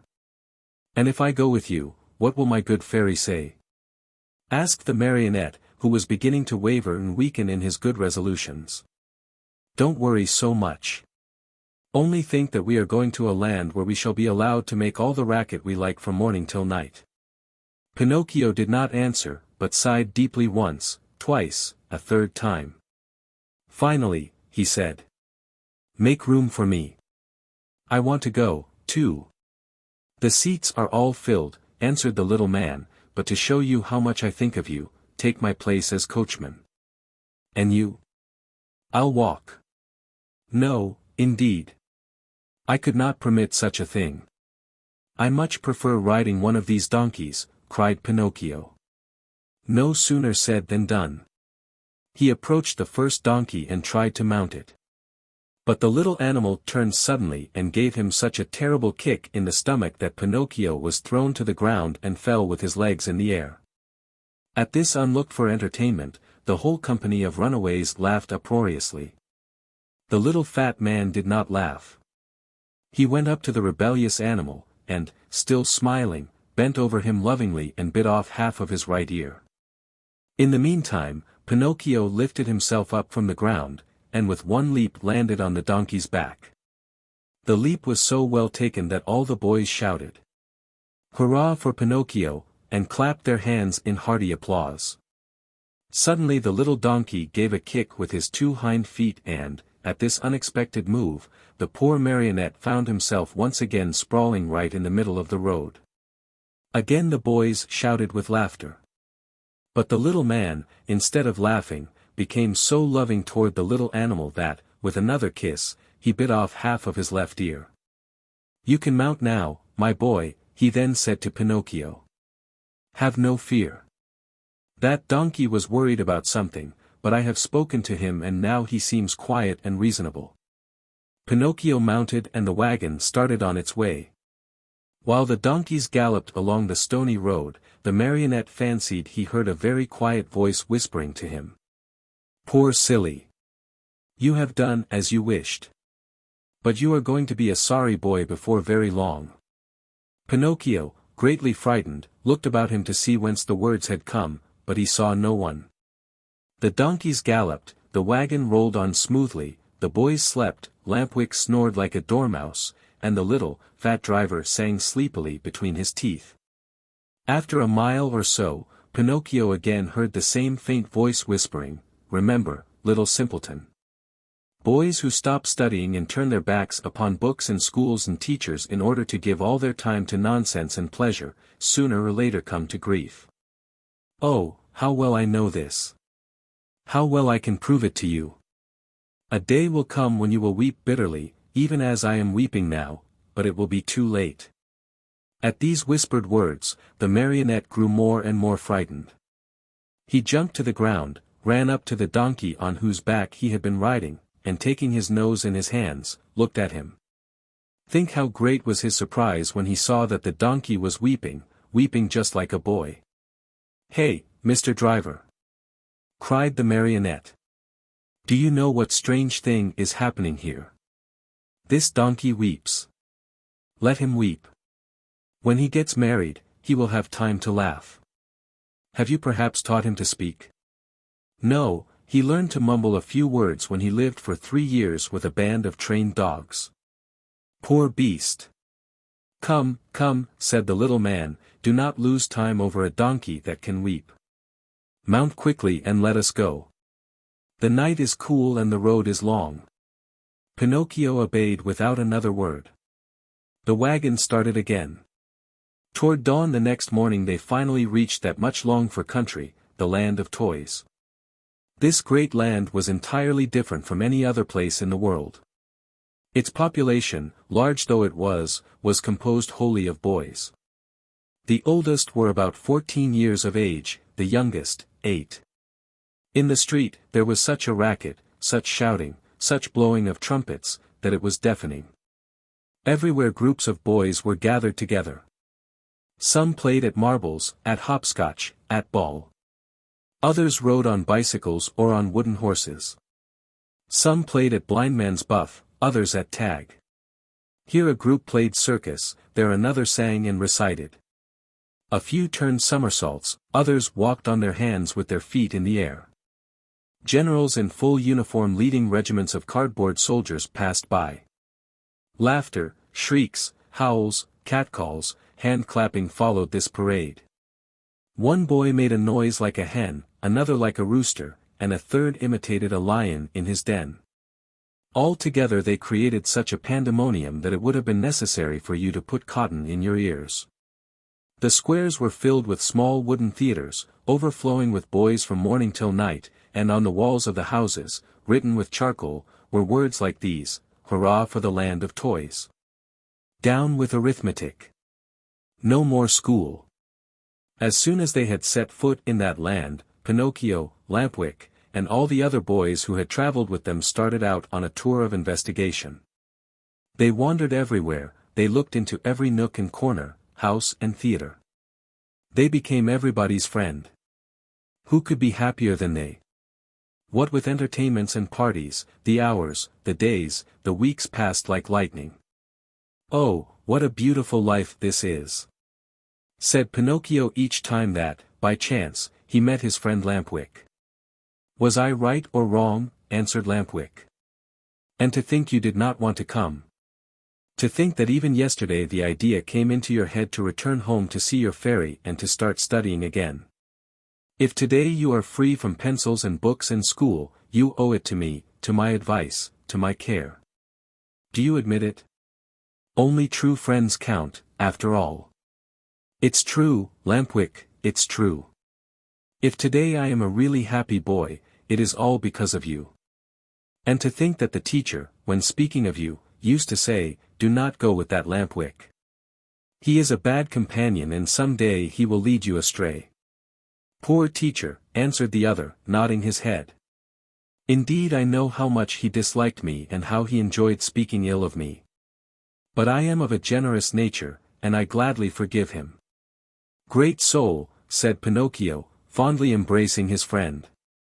5 months passed and the boys continued playing and enjoying themselves from morn till night, without ever seeing a book, or a desk, or a school.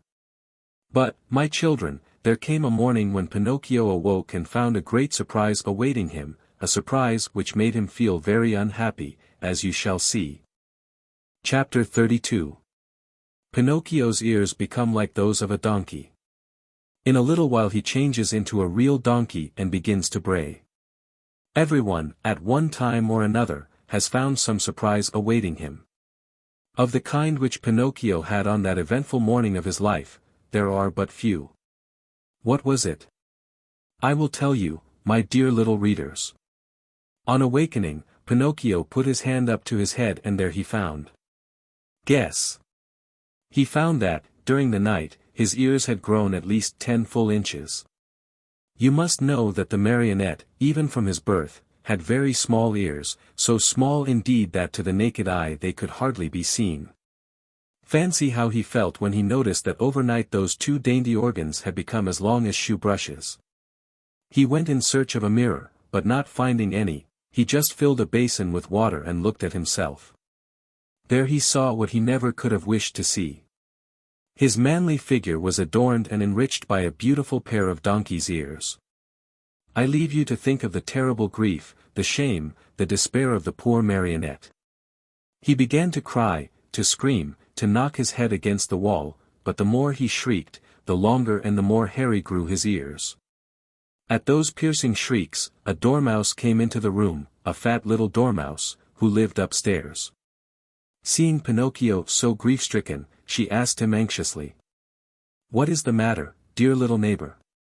I am sick, my little dormouse, very, very sick, and from an illness which frightens me. Do you understand how to feel the pulse? A little. Feel mine then and tell me if I have a fever. The dormouse took Pinocchio's wrist between her paws and, after a few minutes, looked up at him sorrowfully and said, My friend, I am sorry, but I must give you some very sad news. What is it? You have a very bad fever. But what fever is it? The donkey fever. I don't know anything about that fever, answered the marionette, beginning to understand even too well what was happening to him. Then I will tell you all about it, said the dormouse. Know then that, within 2 or 3 hours, you will no longer be a marionette, nor a boy. What shall I be? Within 2 or 3 hours you will become a real donkey, just like the ones that pull the fruit carts to market. Oh, what have I done? What have I done? Cried Pinocchio, grasping his 2 long ears in his hands and pulling and tugging at them angrily, just as if they belonged to another. My dear boy, answered the dormouse to cheer him up a bit, why worry now? What is done cannot be undone, you know. Fate has decreed that all lazy boys who come to hate books and schools and teachers and spend all their days with toys and games must sooner or later turn into donkeys. But is it really so? Asked the marionette, sobbing bitterly. I am sorry to say it is. And tears now are useless. You should have thought of all this before.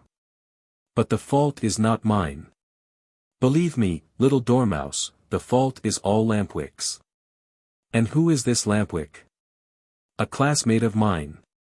I wanted to return home. I wanted to be obedient. I wanted to study and to succeed in school, but Lampwick said to me, Why do you want to waste your time studying? Why do you want to go to school? Come with me to the land of toys. There we'll never study again. There we can enjoy ourselves and be happy from morn till night. And why did you follow the advice of that false friend? Why? Because, my dear little dormouse, I am a heedless marionette, heedless and heartless. Oh! If I had only had a bit of heart, I should never have abandoned that good fairy, who loved me so well and who has been so kind to me. And by this time, I should no longer be a marionette. I should have become a real boy, like all these friends of mine. Oh, if I meet Lampwick I am going to tell him what I think of him, and more, too. After this long speech, Pinocchio walked to the door of the room. But when he reached it, remembering his donkey ears, he felt ashamed to show them to the public and turned back. He took a large cotton bag from a shelf, put it on his head, and pulled it far down to his very nose. Thus adorned, he went out. He looked for Lampwick everywhere, along the streets, in the squares, inside the theaters, everywhere. But he was not to be found. He asked everyone whom he met about him, but no one had seen him. In desperation, he returned home and knocked at the door. "Who is it?" asked Lampwick from within. "It is I," answered the marionette. "Wait a minute." After a full half-hour the door opened. Another surprise awaited Pinocchio. There in the room stood his friend, with a large cotton bag on his head, pulled far down to his very nose. At the sight of that bag, Pinocchio felt slightly happier and thought to himself, "My friend must be suffering from the same sickness that I am. I wonder if he, too, has donkey fever." But pretending he had seen nothing, he asked with a smile, "How are you, my dear Lampwick?" "Very well. Like a mouse in a Parmesan cheese." "Is that really true? Why should I lie to you?" "I beg your pardon, my friend, but why then are you wearing that cotton bag over your ears?" "The doctor has ordered it because one of my knees hurts." "And you, dear marionette, why are you wearing that cotton bag down to your nose?" "The doctor has ordered it because I have bruised my foot." "Oh, my poor Pinocchio! Oh, my poor Lampwick!" An embarrassingly long silence followed these words, during which time the two friends looked at each other in a mocking way. Finally the marionette, in a voice sweet as honey and soft as a flute, said to his companion, "Tell me, Lampwick, dear friend, have you ever suffered from an earache?" "Never." "And you?" "Never. Still, since this morning my ear has been torturing me." "So has mine." "Yours, too? And which ear is it?" "Both of them." "And yours?" "Both of them, too. I wonder if it could be the same sickness." "I'm afraid it is." "Will you do me a favor, Lampwick?" "Gladly. With my whole heart." "Will you let me see your ears?" "Why not? But before I show you mine, I want to see yours, dear Pinocchio." "No. You must show yours first." "No, my dear. Yours first, then mine." "Well, then," said the marionette, "let us make a contract." "Let's hear the contract." "Let us take off our caps together." "All right." "All right. Ready then." Pinocchio began to count, 1, 2, 3. At the word, 3, the two boys pulled off their caps and threw them high in air. And then a scene took place which is hard to believe, but it is all too true. The marionette and his friend, Lampwick, when they saw each other both stricken by the same misfortune, instead of feeling sorrowful and ashamed, began to poke fun at each other, and after much nonsense, they ended by bursting out into hearty laughter. They laughed and laughed again, laughed till they ached, laughed till they cried. But all of a sudden Lampwick stopped laughing. He tottered and almost fell.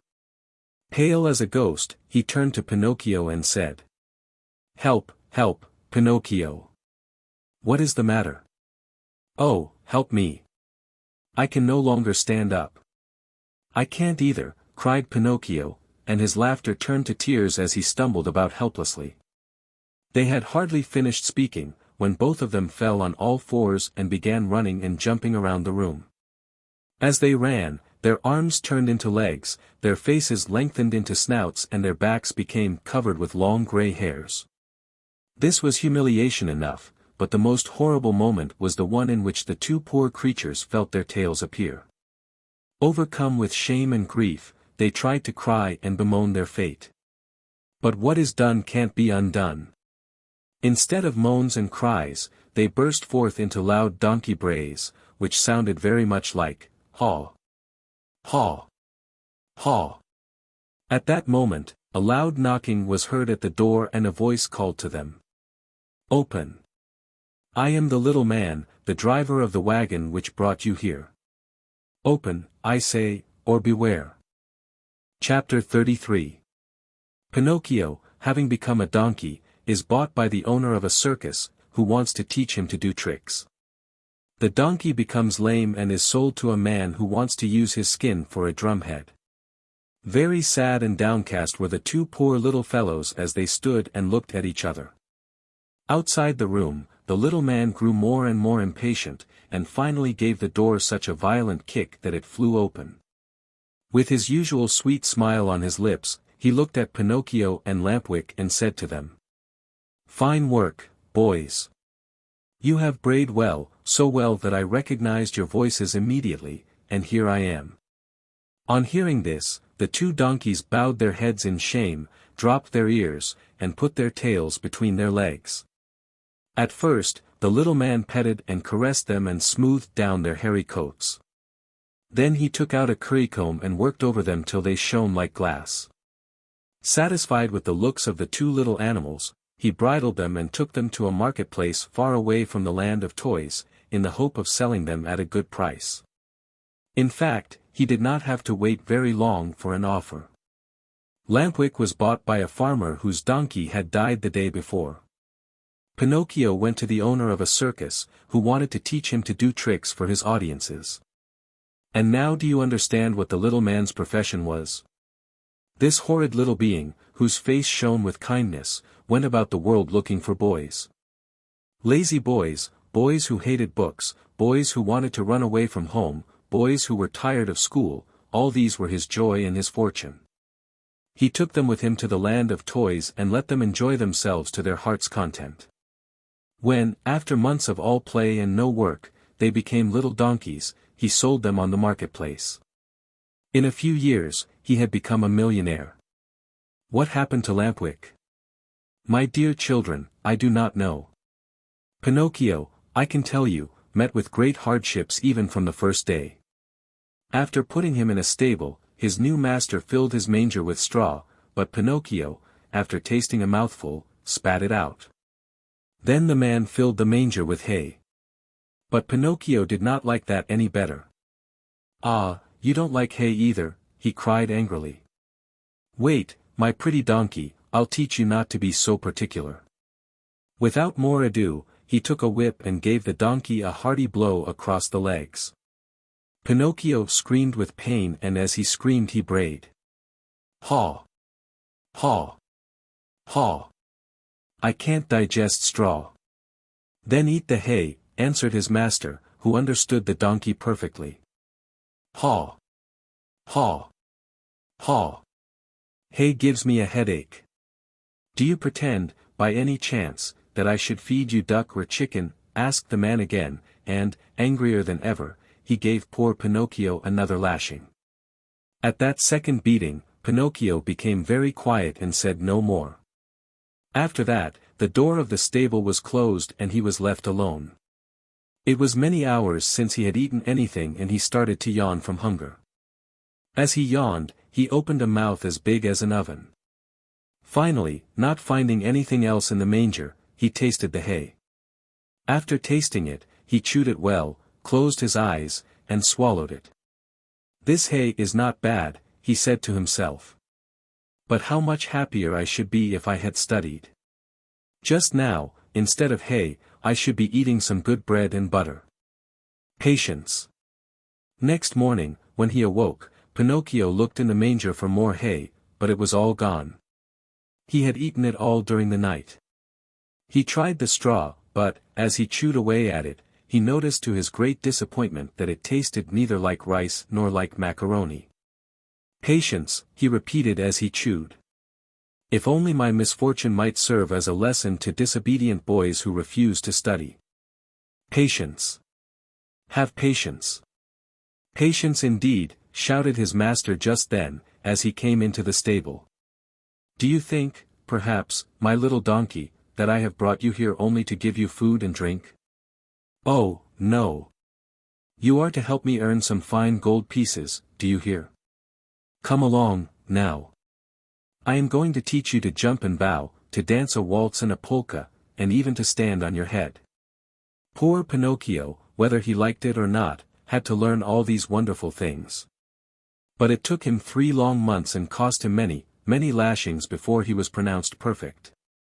The day came at last when Pinocchio's master was able to announce an extraordinary performance. The announcements, posted all around the town, and written in large letters, read thus: Great spectacle tonight, leaps and exercises by the great artists and the famous horses of the company. First public appearance of the famous donkey called Pinocchio, the star of the dance. The theater will be as light as day.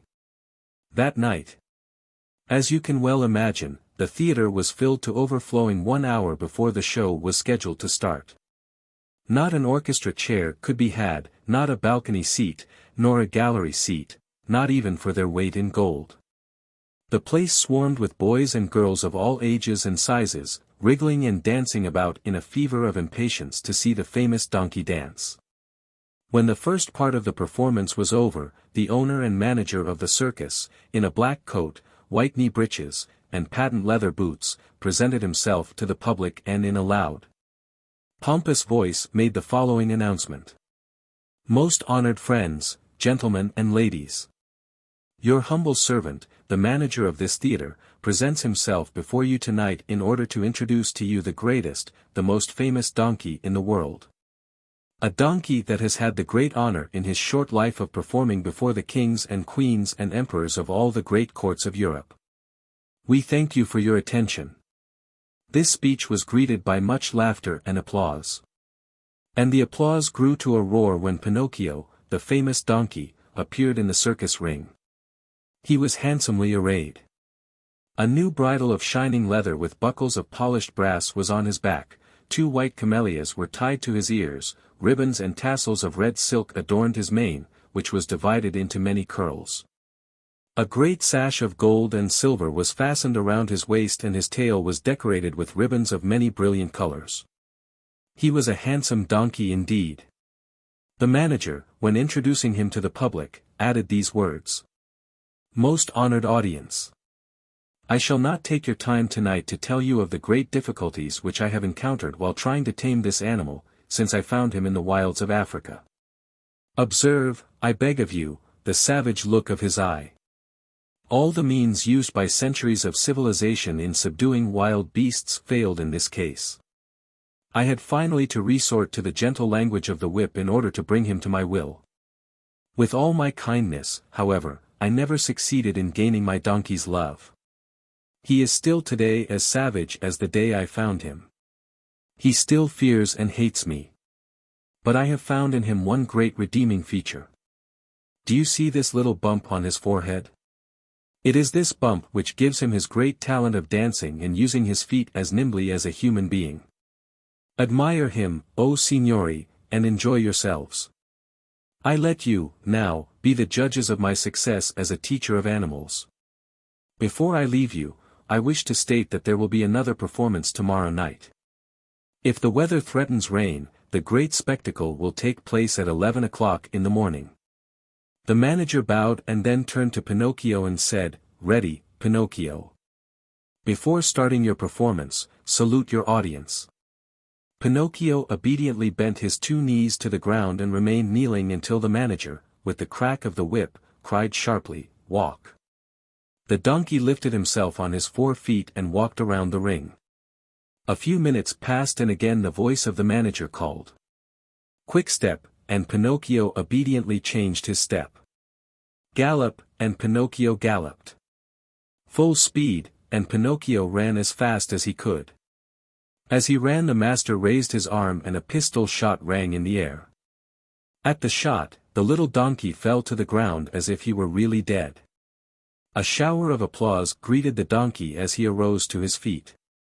Cries and shouts and handclappings were heard on all sides. At all that noise, Pinocchio lifted his head and raised his eyes. There, in front of him, in a box sat a beautiful woman. Around her neck she wore a long gold chain, from which hung a large medallion. On the medallion was painted the picture of a marionette. That picture is of me. That beautiful lady is my fairy, said Pinocchio to himself, recognizing her. He felt so happy that he tried his best to cry out. Oh, my fairy! My own fairy! But instead of words, a loud braying was heard in the theater, so loud and so long that all the spectators, men, women, and children, but especially the children, burst out laughing. Then, in order to teach the donkey that it was not good manners to bray before the public, the manager hit him on the nose with the handle of the whip. The poor little donkey stuck out a long tongue and licked his nose for a long time in an effort to take away the pain. And what was his grief when, on looking up toward the boxes, he saw that the fairy had disappeared. He felt himself fainting, his eyes filled with tears, and he wept bitterly. No one knew it, however, least of all the manager, who, cracking his whip, cried out, "Bravo, Pinocchio! Now show us how gracefully you can jump through the rings." Pinocchio tried 2 or 3 times, but each time he came near the ring, he found it more to his taste to go under it. The 4th time, at a look from his master, he leaped through it, but as he did so his hind legs caught in the ring and he fell to the floor in a heap. When he got up, he was lame and could hardly limp as far as the stable. "Pinocchio! We want Pinocchio! We want the little donkey," cried the boys from the orchestra, saddened by the accident. No one saw Pinocchio again that evening. The next morning the veterinary, that is, the animal doctor, declared that he would be lame for the rest of his life. "What do I want with a lame donkey?" said the manager to the stable boy. "Take him to the market and sell him." When they reached the square, a buyer was soon found. "How much do you ask for that little lame donkey?" he asked. $4. "I'll give you 4 cents. Don't think I'm buying him for work. I want only his skin. It looks very tough and I can use it to make myself a drumhead. I belong to a musical band in my village and I need a drum. I leave it to you, my dear children, to picture to yourself the great pleasure with which Pinocchio heard that he was to become a drumhead." As soon as the buyer had paid the 4 cents, the donkey changed hands. His new owner took him to a high cliff overlooking the sea, put a stone around his neck, tied a rope to one of his hind feet, gave him a push, and threw him into the water. Pinocchio sank immediately. And his new master sat on the cliff waiting for him to drown, so as to skin him and make himself a drumhead. Chapter 34. Pinocchio is thrown into the sea, eaten by fishes, and becomes a marionette once more. As he swims to land, he is swallowed by the terrible shark. Down into the sea, deeper and deeper, sank Pinocchio, and finally, after 50 minutes of waiting, the man on the cliff said to himself, "By this time my poor little lame donkey must be drowned. Up with him and then I can get to work on my beautiful drum." He pulled the rope which he had tied to Pinocchio's leg, pulled and pulled and pulled and, at last, he saw appear on the surface of the water. Can you guess what? Instead of a dead donkey, he saw a very much alive marionette, wriggling and squirming like an eel. Seeing that wooden marionette, the poor man thought he was dreaming and sat there with his mouth wide open and his eyes popping out of his head. Gathering his wits together, he said, "And the donkey I threw into the sea?" "I am that donkey," answered the marionette laughing. "You? I? Ah, you little cheat. Are you poking fun at me?" "Poking fun at you? Not at all, dear master. I am talking seriously. But, then, how is it that you, who a few minutes ago were a donkey, are now standing before me a wooden marionette? It may be the effect of salt water. The sea is fond of playing these tricks. Be careful, marionette, be careful. Don't laugh at me. Woe be to you, if I lose my patience. Well, then, my master, do you want to know my whole story? Untie my leg and I can tell it to you better." The old fellow, curious to know the true story of the marionette's life, immediately untied the rope which held his foot. Pinocchio, feeling free as a bird of the air, began his tale. "Know, then, that, once upon a time, I was a wooden marionette, just as I am today. One day I was about to become a boy, a real boy, but on account of my laziness and my hatred of books, and because I listened to bad companions, I ran away from home. One beautiful morning, I awoke to find myself changed into a donkey, long ears, grey coat, even a tail. What a shameful day for me. I hope you will never experience one like it, dear master. I was taken to the fair and sold to a circus owner, who tried to make me dance and jump through the rings. One night, during a performance, I had a bad fall and became lame. Not knowing what to do with a lame donkey, the circus owner sent me to the marketplace and you bought me. Indeed I did. And I paid 4 cents for you. Now who will return my money to me? But why did you buy me? You bought me to do me harm, to kill me, to make a drumhead out of me. Indeed I did. And now where shall I find another skin? Never mind, dear master. There are so many donkeys in this world. Tell me, impudent little rogue, does your story end here? One more word, answered the marionette, and I am through. After buying me, you brought me here to kill me. But feeling sorry for me, you tied a stone to my neck and threw me to the bottom of the sea. That was very good and kind of you to want me to suffer as little as possible, and I shall remember you always. And now my fairy will take care of me, even if you... Your fairy? Who is she? She is my mother, and, like all other mothers who love their children, she never loses sight of me, even though I do not deserve it. And today this good fairy of mine, as soon as she saw me in danger of drowning, sent 1,000 fishes to the spot where I lay. They thought I was really a dead donkey and began to eat me. What great bites they took! One ate my ears, another my nose, a third my neck and my mane. Some went at my legs and some at my back, and among the others, there was one tiny fish so gentle and polite that he did me the great favor of eating even my tail. From now on, said the man, horrified, I swear I shall never again taste fish. How I should enjoy opening a mullet or a whitefish just to find there the tail of a dead donkey. I think as you do, answered the marionette, laughing. Still, you must know that when the fish finished eating my donkey coat, which covered me from head to foot, they naturally came to the bones, or rather, in my case, to the wood, for as you know, I am made of very hard wood.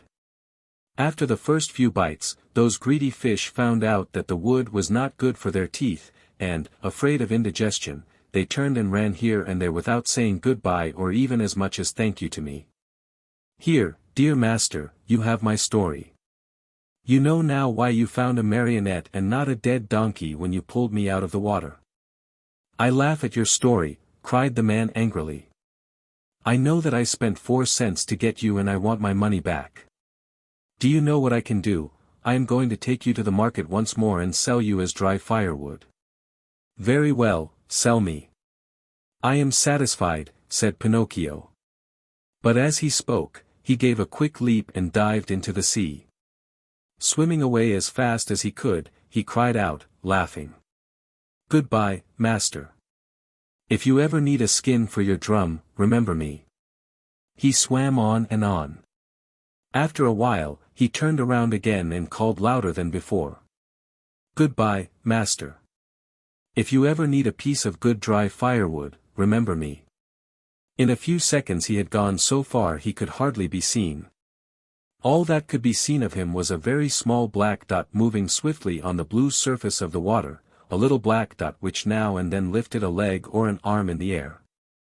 One would have thought that Pinocchio had turned into a porpoise playing in the sun.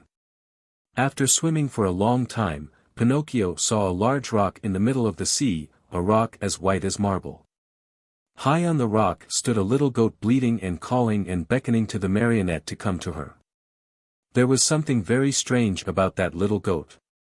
Her coat was not white or black or brown as that of any other goat, but azure, a deep brilliant color that reminded one of the hair of the lovely maiden. Pinocchio's heart beat fast, and then faster and faster. He redoubled his efforts and swam as hard as he could toward the white rock. He was almost halfway over, when suddenly a horrible sea monster stuck its head out of the water, an enormous head with a huge mouth, wide open, showing 3 rows of gleaming teeth, the mere sight of which would have filled you with fear. Do you know what it was? That sea monster was no other than the enormous shark, which has often been mentioned in this story and which, on account of its cruelty, had been nicknamed the Attila of the sea by both fish and fishermen. Poor Pinocchio. The sight of that monster frightened him almost to death. He tried to swim away from him, to change his path, to escape, but that immense mouth kept coming nearer and nearer. "Hasten, Pinocchio, I beg you," bleated the little goat on the high rock. And Pinocchio swam desperately with his arms, his body, his legs, his feet. "Quick, Pinocchio, the monster is coming nearer." Pinocchio swam faster and faster, and harder and harder. "Faster, Pinocchio. The monster will get you. There he is. There he is. Quick, quick, or you are lost." Pinocchio went through the water like a shot, swifter and swifter. He came close to the rock. The goat leaned over and gave him one of her hoofs to help him up out of the water. Alas! It was too late. The monster overtook him and the marionette found himself in between the rows of gleaming white teeth. Only for a moment, however, for the shark took a deep breath and, as he breathed, he drank in the marionette as easily as he would have sucked an egg. Then he swallowed him so fast that Pinocchio, falling down into the body of the fish, lay stunned for a half-hour. When he recovered his senses, the marionette could not remember where he was. Around him all was darkness, a darkness so deep and so black that for a moment he thought he had put his head into an inkwell. He listened for a few moments and heard nothing. Once in a while a cold wind blew on his face. At first he could not understand where that wind was coming from, but after a while he understood that it came from the lungs of the monster. I forgot to tell you that the shark was suffering from asthma, so that whenever he breathed a storm seemed to blow. Pinocchio at first tried to be brave, but as soon as he became convinced that he was really and truly in the shark's stomach, he burst into sobs and tears. "Help! Help!" he cried. "Oh, poor me! Won't someone come to save me?" "Who is there to help you, unhappy boy?" said a rough voice, like a guitar out of tune. "Who is talking?" asked Pinocchio, frozen with terror. "It is I, a poor tunny swallowed by the shark at the same time as you." "And what kind of a fish are you?" "I have nothing to do with fishes. I am a marionette." "If you are not a fish, why did you let this monster swallow you?" "I didn't let him. He chased me and swallowed me without even a 'by your leave.' And now what are we to do here in the dark?" "Wait until the shark has digested us both, I suppose." "But I don't want to be digested," shouted Pinocchio, starting to sob. "Neither do I," said the tunny, "but I am wise enough to think that if one is born a fish, it is more dignified to die under the water than in the frying pan." "What nonsense!" cried Pinocchio. "Mine is an opinion," replied the tunny, "and opinions should be respected. But I want to get out of this place. I want to escape." "Go, if you can." "Is this shark that has swallowed us very long?" asked the marionette. "His body, not counting the tail, is almost a mile long." While talking in the darkness, Pinocchio thought he saw a faint light in the distance. "What can that be?" he said to the tunny. "Some other poor fish, waiting as patiently as we to be digested by the shark. I want to see him. He may be an old fish and may know some way of escape. I wish you all good luck, dear marionette. Goodbye, tunny. Goodbye, marionette, and good luck. When shall I see you again? Who knows? It is better not to think about it." Chapter 35. In the shark's body Pinocchio finds whom? Read this chapter, my children, and you will know.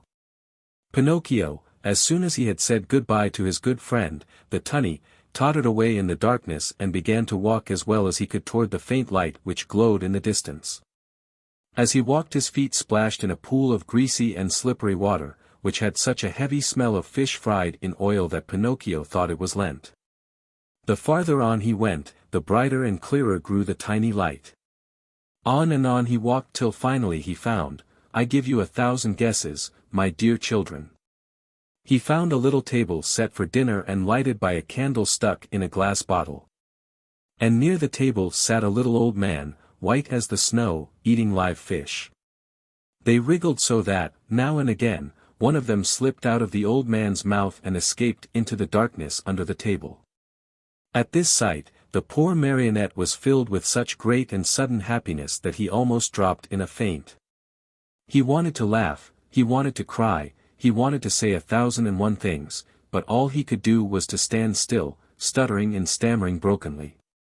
At last, with a great effort, he was able to let out a scream of joy and, opening wide his arms, he threw them around the old man's neck. "Oh, father, dear father! Have I found you at last? Now I shall never, never leave you again." "Are my eyes really telling me the truth?" answered the old man, rubbing his eyes. "Are you really my own dear Pinocchio?" "Yes, yes, yes. It is I. Look at me. And you have forgiven me, haven't you? Oh, my dear father, how good you are. And to think that but if you only knew how many misfortunes have fallen on my head and how many troubles I have had. Just think that on the day you sold your old coat to buy me my ABC book so that I could go to school, I ran away to the marionette theater and the proprietor caught me and wanted to burn me to cook his roast lamb. He was the one who gave me the 5 gold pieces for you, but I met the fox and the cat, who took me to the Inn of the Red Lobster. There they ate like wolves and I left the inn alone and I met the assassins in the wood. I ran and they ran after me, always after me, till they hanged me to the branch of a giant oak tree. Then the fairy of the azure hair sent the coach to rescue me and the doctors, after looking at me, said, "If he is not dead, then he is surely alive," and then I told a lie and my nose began to grow. It grew and it grew, till I couldn't get it through the door of the room. And then I went with the fox and the cat to the field of wonders to bury the gold pieces. The parrot laughed at me and, instead of 2,000 gold pieces, I found none. When the judge heard I had been robbed, he sent me to jail to make the thieves happy, and when I came away I saw a fine bunch of grapes hanging on a vine. The trap caught me and the farmer put a collar on me and made me a watchdog. He found out I was innocent when I caught the weasels and he let me go. The serpent with the tail that smoked started to laugh and a vein in his chest broke and so I went back to the fairy's house. She was dead, and the pigeon, seeing me crying, said to me, "I have seen your father building a boat to look for you in America," and I said to him, "Oh, if I only had wings," and he said to me, "Do you want to go to your father?" And I said, "Perhaps, but how?" and he said, "Get on my back. I'll take you there." We flew all night long, and next morning the fishermen were looking toward the sea, crying, "There is a poor little man drowning," and I knew it was you, because my heart told me so and I waved to you from the shore. I knew you also. Put in Geppetto, and I wanted to go to you. But how could I? The sea was rough and the whitecaps overturned the boat. Then a terrible shark came up out of the sea and, as soon as he saw me in the water, swam quickly toward me, put out his tongue, and swallowed me as easily as if I had been a chocolate peppermint. And how long have you been shut away in here? From that day to this, 2 long weary years, 2 years, my Pinocchio, which have been like 2 centuries. And how have you lived? Where did you find the candle? And the matches with which to light it, where did you get them? You must know that, in the storm which swamped my boat, a large ship also suffered the same fate. The sailors were all saved, but the ship went right to the bottom of the sea, and the same terrible shark that swallowed me, swallowed most of it. What? Swallowed a ship? Asked Pinocchio in astonishment. At one gulp. The only thing he spat out was the mainmast, for it stuck in his teeth. To my own good luck, that ship was loaded with meat, preserved foods, crackers, bread, bottles of wine, raisins, cheese, coffee, sugar, wax candles, and boxes of matches. With all these blessings, I have been able to live happily on for 2 whole years, but now I am at the very last crumbs. Today there is nothing left in the cupboard, and this candle you see here is the last one I have. And then? And then, my dear, we'll find ourselves in darkness. Then, my dear father, said Pinocchio, there is no time to lose. We must try to escape. Escape? How? We can run out of the shark's mouth and dive into the sea. You speak well, but I cannot swim, my dear Pinocchio. Why should that matter? You can climb on my shoulders and I, who am a fine swimmer, will carry you safely to the shore. Dreams, my boy, answered Geppetto, shaking his head and smiling sadly. Do you think it possible for a marionette, a yard high, to have the strength to carry me on his shoulders and swim? Try it and see. And in any case, if it is written that we must die, we shall at least die together. Not adding another word, Pinocchio took the candle in his hand and going ahead to light the way, he said to his father, "Follow me and have no fear." They walked a long distance through the stomach and the whole body of the shark. When they reached the throat of the monster, they stopped for a while to wait for the right moment in which to make their escape. I want you to know that the shark, being very old and suffering from asthma and heart trouble, was obliged to sleep with his mouth open. Because of this, Pinocchio was able to catch a glimpse of the sky filled with stars, as he looked up through the open jaws of his new home. "The time has come for us to escape," he whispered, turning to his father. "The shark is fast asleep. The sea is calm and the night is as bright as day. Follow me closely, dear father, and we shall soon be saved." No sooner said than done. They climbed up the throat of the monster till they came to that immense open mouth. There they had to walk on tiptoes, for if they tickled the shark's long tongue he might awaken, and where would they be then? The tongue was so wide and so long that it looked like a country road. The two fugitives were just about to dive into the sea when the shark sneezed very suddenly and, as he sneezed, he gave Pinocchio and Geppetto such a jolt that they found themselves thrown on their backs and dashed once more and very unceremoniously into the stomach of the monster. To make matters worse, the candle went out and father and son were left in the dark. "And now?" asked Pinocchio with a serious face. "Now we are lost." "Why lost?" "Give me your hand, dear father, and be careful not to slip." "Where will you take me?" "We must try again. Come with me and don't be afraid." With these words Pinocchio took his father by the hand and, always walking on tiptoes, they climbed up the monster's throat for a second time. They then crossed the whole tongue and jumped over 3 rows of teeth. But before they took the last great leap, the marionette said to his father, "Climb on my back and hold on tightly to my neck. I'll take care of everything else." As soon as Geppetto was comfortably seated on his shoulders, Pinocchio, very sure of what he was doing, dived into the water and started to swim. The sea was like oil, the moon shone in all splendor, and the shark continued to sleep so soundly that not even a cannon shot would have awakened him. Chapter 36. Pinocchio finally ceases to be a marionette and becomes a boy. "My dear father, we are saved," cried the marionette. "All we have to do now is to get to the shore, and that is easy." Without another word, he swam swiftly away in an effort to reach land as soon as possible. All at once he noticed that Geppetto was shivering and shaking as if with a high fever. Was he shivering from fear or from cold? Who knows? Perhaps a little of both. But Pinocchio, thinking his father was frightened, tried to comfort him by saying, "Courage, father. In a few moments we shall be safe on land." "But where is that blessed shore?" asked the little old man, more and more worried as he tried to pierce the faraway shadows. "Here I am searching on all sides and I see nothing but sea and sky." "I see the shore," said the marionette. "Remember, father, that I am like a cat. I see better at night than by day." Poor Pinocchio pretended to be peaceful and contented, but he was far from that. He was beginning to feel discouraged, his strength was leaving him, and his breathing was becoming more and more labored. He felt he could not go on much longer, and the shore was still far away.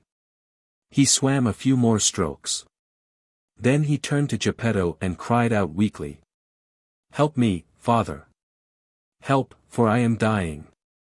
Father and son were really about to drown when they heard a voice like a guitar out of tune call from the sea. "What is the trouble?" "It is I and my poor father. I know the voice. You are Pinocchio. Exactly. And you? I am the tunny, your companion in the shark's stomach. And how did you escape? I imitated your example. You are the one who showed me the way, and after you went, I followed. Tunny, you arrived at the right moment. I implore you, for the love you bear your children, the little tunnies, to help us, or we are lost. With great pleasure indeed. Hang on to my tail, both of you, and let me lead you. In a twinkling you will be safe on land. Geppetto and Pinocchio, as you can easily imagine, did not refuse the invitation. Indeed, instead of hanging onto the tail, they thought it better to climb on the tunny's back. Are we too heavy? Asked Pinocchio. Heavy? Not in the least. You are as light as seashells, answered the tunny, who was as large as a 2-year-old horse. As soon as they reached the shore, Pinocchio was the first to jump to the ground to help his old father. Then he turned to the fish and said to him, Dear friend, you have saved my father, and I have not enough words with which to thank you. Allow me to embrace you as a sign of my eternal gratitude. The tunny stuck his nose out of the water, and Pinocchio knelt on the sand and kissed him most affectionately on his cheek. At this warm greeting, the poor tunny, who was not used to such tenderness, wept like a child. He felt so embarrassed and ashamed that he turned quickly, plunged into the sea, and disappeared.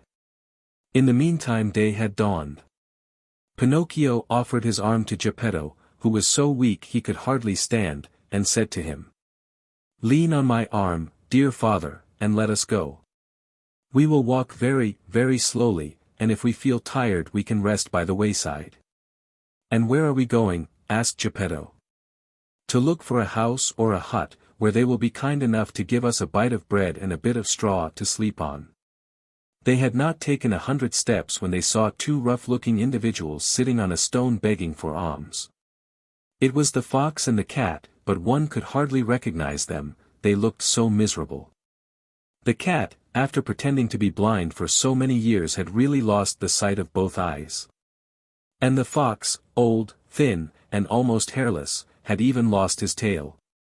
That sly thief had fallen into deepest poverty, and one day he had been forced to sell his beautiful tail for a bite to eat. Oh, Pinocchio, he cried in a tearful voice. Give us some alms, we beg of you. We are old, tired, and sick. Sick, repeated the cat. Addio, false friends, answered the marionette. You cheated me once, but you will never catch me again. Believe us. Today we are truly poor and starving. Starving, repeated the cat. If you are poor, you deserve it. Remember the old proverb which says, stolen money never bears fruit. Addio, false friends. Have mercy on us. On us. Addio, false friends. Remember the old proverb which says, bad wheat always makes poor bread. Do not abandon us. Abandon us, repeated the cat. Addio, false friends.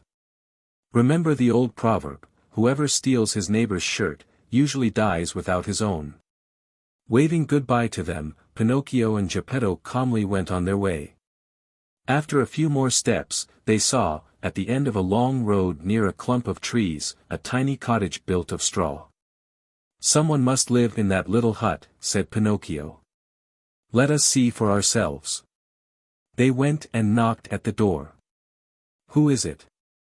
Said a little voice from within. A poor father and a poorer son, without food and with no roof to cover them, answered the marionette. Turn the key and the door will open, said the same little voice. Pinocchio turned the key and the door opened. As soon as they went in, they looked here and there and everywhere but saw no one. Oh, ho, where is the owner of the hut? Cried Pinocchio, very much surprised. Here I am, up here. Father and son looked up to the ceiling, and there on a beam sat the talking cricket. Oh, my dear cricket, said Pinocchio, bowing politely. Oh, now you call me your dear cricket, but do you remember when you threw your hammer at me to kill me? You are right, dear cricket. Throw a hammer at me now. I deserve it. But spare my poor old father. I am going to spare both the father and the son. I have only wanted to remind you of the trick you long ago played upon me, to teach you that in this world of ours we must be kind and courteous to others, if we want to find kindness and courtesy in our own days of trouble. You are right, little Cricket, you are more than right, and I shall remember the lesson you have taught me. But will you tell how you succeeded in buying this pretty little cottage? This cottage was given to me yesterday by a little goat with blue hair. And where did the goat go? Asked Pinocchio. I don't know. And when will she come back? She will never come back. Yesterday she went away bleeding sadly, and it seemed to me she said, poor Pinocchio, I shall never see him again. That the shark must have eaten him by this time. Were those her real words?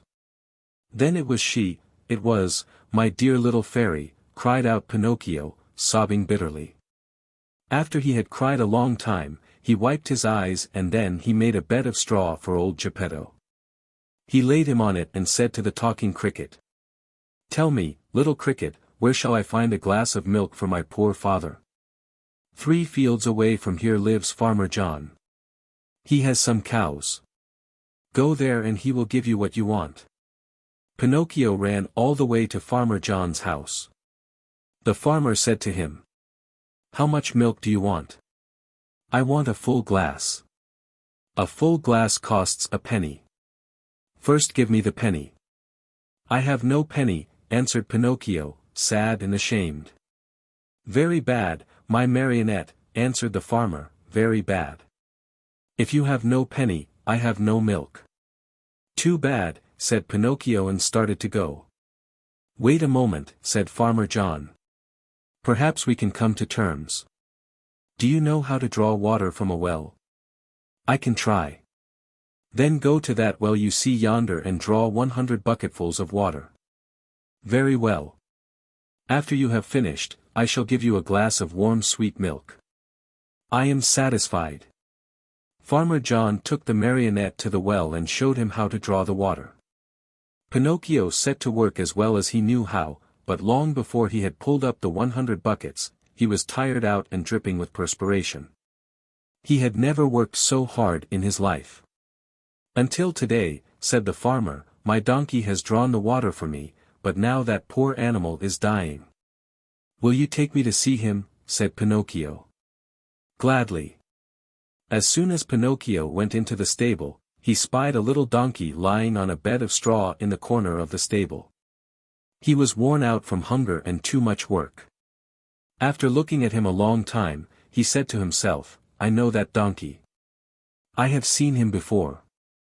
And bending low over him, he asked, Who are you? At this question, the donkey opened weary, dying eyes and answered in the same tongue, I am Lampwick. Then he closed his eyes and died. Oh, my poor Lampwick, said Pinocchio in a faint voice, as he wiped his eyes with some straw he had picked up from the ground. Do you feel so sorry for a little donkey that has cost you nothing? Said the farmer. What should I do, I, who have paid my good money for him? But, you see, he was my friend. Your friend? A classmate of mine. What? Shouted Farmer John, bursting out laughing. What? You had donkeys in your school? How you must have studied. The marionette, ashamed and hurt by those words, did not answer, but taking his glass of milk returned to his father. From that day on, for more than 5 months, Pinocchio got up every morning just as dawn was breaking and went to the farm to draw water. And every day he was given a glass of warm milk for his poor old father, who grew stronger and better day by day. But he was not satisfied with this. He learned to make baskets of reeds and sold them. With the money he received, he and his father were able to keep from starving. Among other things, he built a rolling chair, strong and comfortable, to take his old father out for an airing on bright, sunny days. In the evening the marionette studied by lamplight. With some of the money he had earned, he bought himself a second-hand volume that had a few pages missing, and with that he learned to read in a very short time.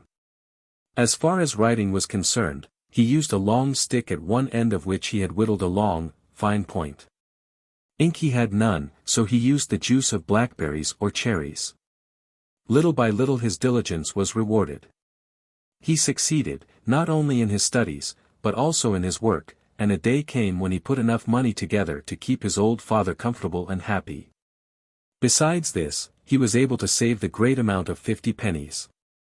With it he wanted to buy himself a new suit. One day he said to his father, "I am going to the marketplace to buy myself a coat, a cap, and a pair of shoes.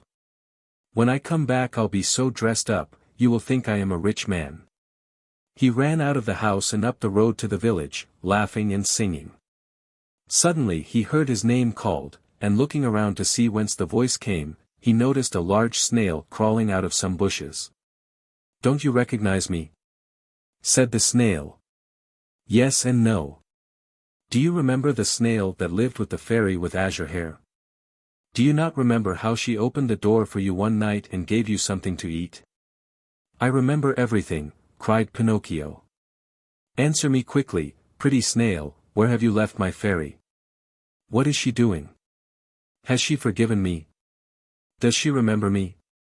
Does she still love me? Is she very far away from here? May I see her?" At all these questions, tumbling out one after another, the snail answered, calm as ever. "My dear Pinocchio, the fairy is lying ill in a hospital." "In a hospital?" "Yes, indeed. She has been stricken with trouble and illness, and she hasn't a penny left with which to buy a bite of bread." "Really? Oh, how sorry I am. My poor, dear little fairy. If I had 1,000,000 I should run to her with it. But I have only 50 pennies. Here they are. I was just going to buy some clothes. Here, take them, little snail, and give them to my good fairy." "What about the new clothes? What does that matter? I should like to sell these rags I have on to help her more. Go, and hurry. Come back here within a couple of days and I hope to have more money for you. Until today I have worked for my father. Now I shall have to work for my mother also. Goodbye, and I hope to see you soon." The snail, much against her usual habit, began to run like a lizard under a summer sun. When Pinocchio returned home, his father asked him, "And where is the new suit? I couldn't find one to fit me. I shall have to look again some other day." That night, Pinocchio, instead of going to bed at 10 o'clock waited until midnight, and instead of making 8 baskets, he made 16. After that he went to bed and fell asleep. As he slept, he dreamed of his fairy, beautiful, smiling, and happy, who kissed him and said to him, "Bravo, Pinocchio. In reward for your kind heart, I forgive you for all your old mischief." Boys who love and take good care of their parents when they are old and sick, deserve praise even though they may not be held up as models of obedience and good behavior. Keep on doing so well, and you will be happy. At that very moment, Pinocchio awoke and opened wide his eyes. What was his surprise and his joy when, on looking himself over, he saw that he was no longer a marionette, but that he had become a real live boy. He looked all about him and instead of the usual walls of straw, he found himself in a beautifully furnished little room, the prettiest he had ever seen. In a twinkling, he jumped down from his bed to look on the chair standing near. There, he found a new suit, a new hat, and a pair of shoes. As soon as he was dressed, he put his hands in his pockets and pulled out a little leather purse on which were written the following words. "The fairy with azure hair returns 50 pennies to her dear Pinocchio with many thanks for his kind heart." The marionette opened the purse to find the money, and behold, there were 50 gold coins. Pinocchio ran to the mirror. He hardly recognized himself. The bright face of a tall boy looked at him with wide-awake blue eyes, dark brown hair and happy, smiling lips. Surrounded by so much splendor, the marionette hardly knew what he was doing. He rubbed his eyes 2 or 3 times, wondering if he were still asleep or awake, and decided he must be awake. "And where is father?" he cried suddenly. He ran into the next room, and there stood Geppetto, grown years younger overnight, spick and span in his new clothes and gay as a lark in the morning. He was once more Mastro Geppetto, the woodcarver, hard at work on a lovely picture frame, decorating it with flowers and leaves, and heads of animals. "Father, father, what has happened? Tell me if you can," cried Pinocchio, as he ran and jumped on his father's neck. "This sudden change in our house is all your doing, my dear Pinocchio," answered Geppetto. "What have I to do with it?" "Just this. When bad boys become good and kind, they have the power of making their homes gay and new with happiness. I wonder where the old Pinocchio of wood has hidden himself." "There he is," answered Geppetto. And he pointed to a large marionette leaning against a chair, head turned to one side, arms hanging limp, and legs twisted under him. After a long, long look, Pinocchio said to himself with great content, "How ridiculous I was as a marionette! And how happy I am, now that I have become a real boy." The end.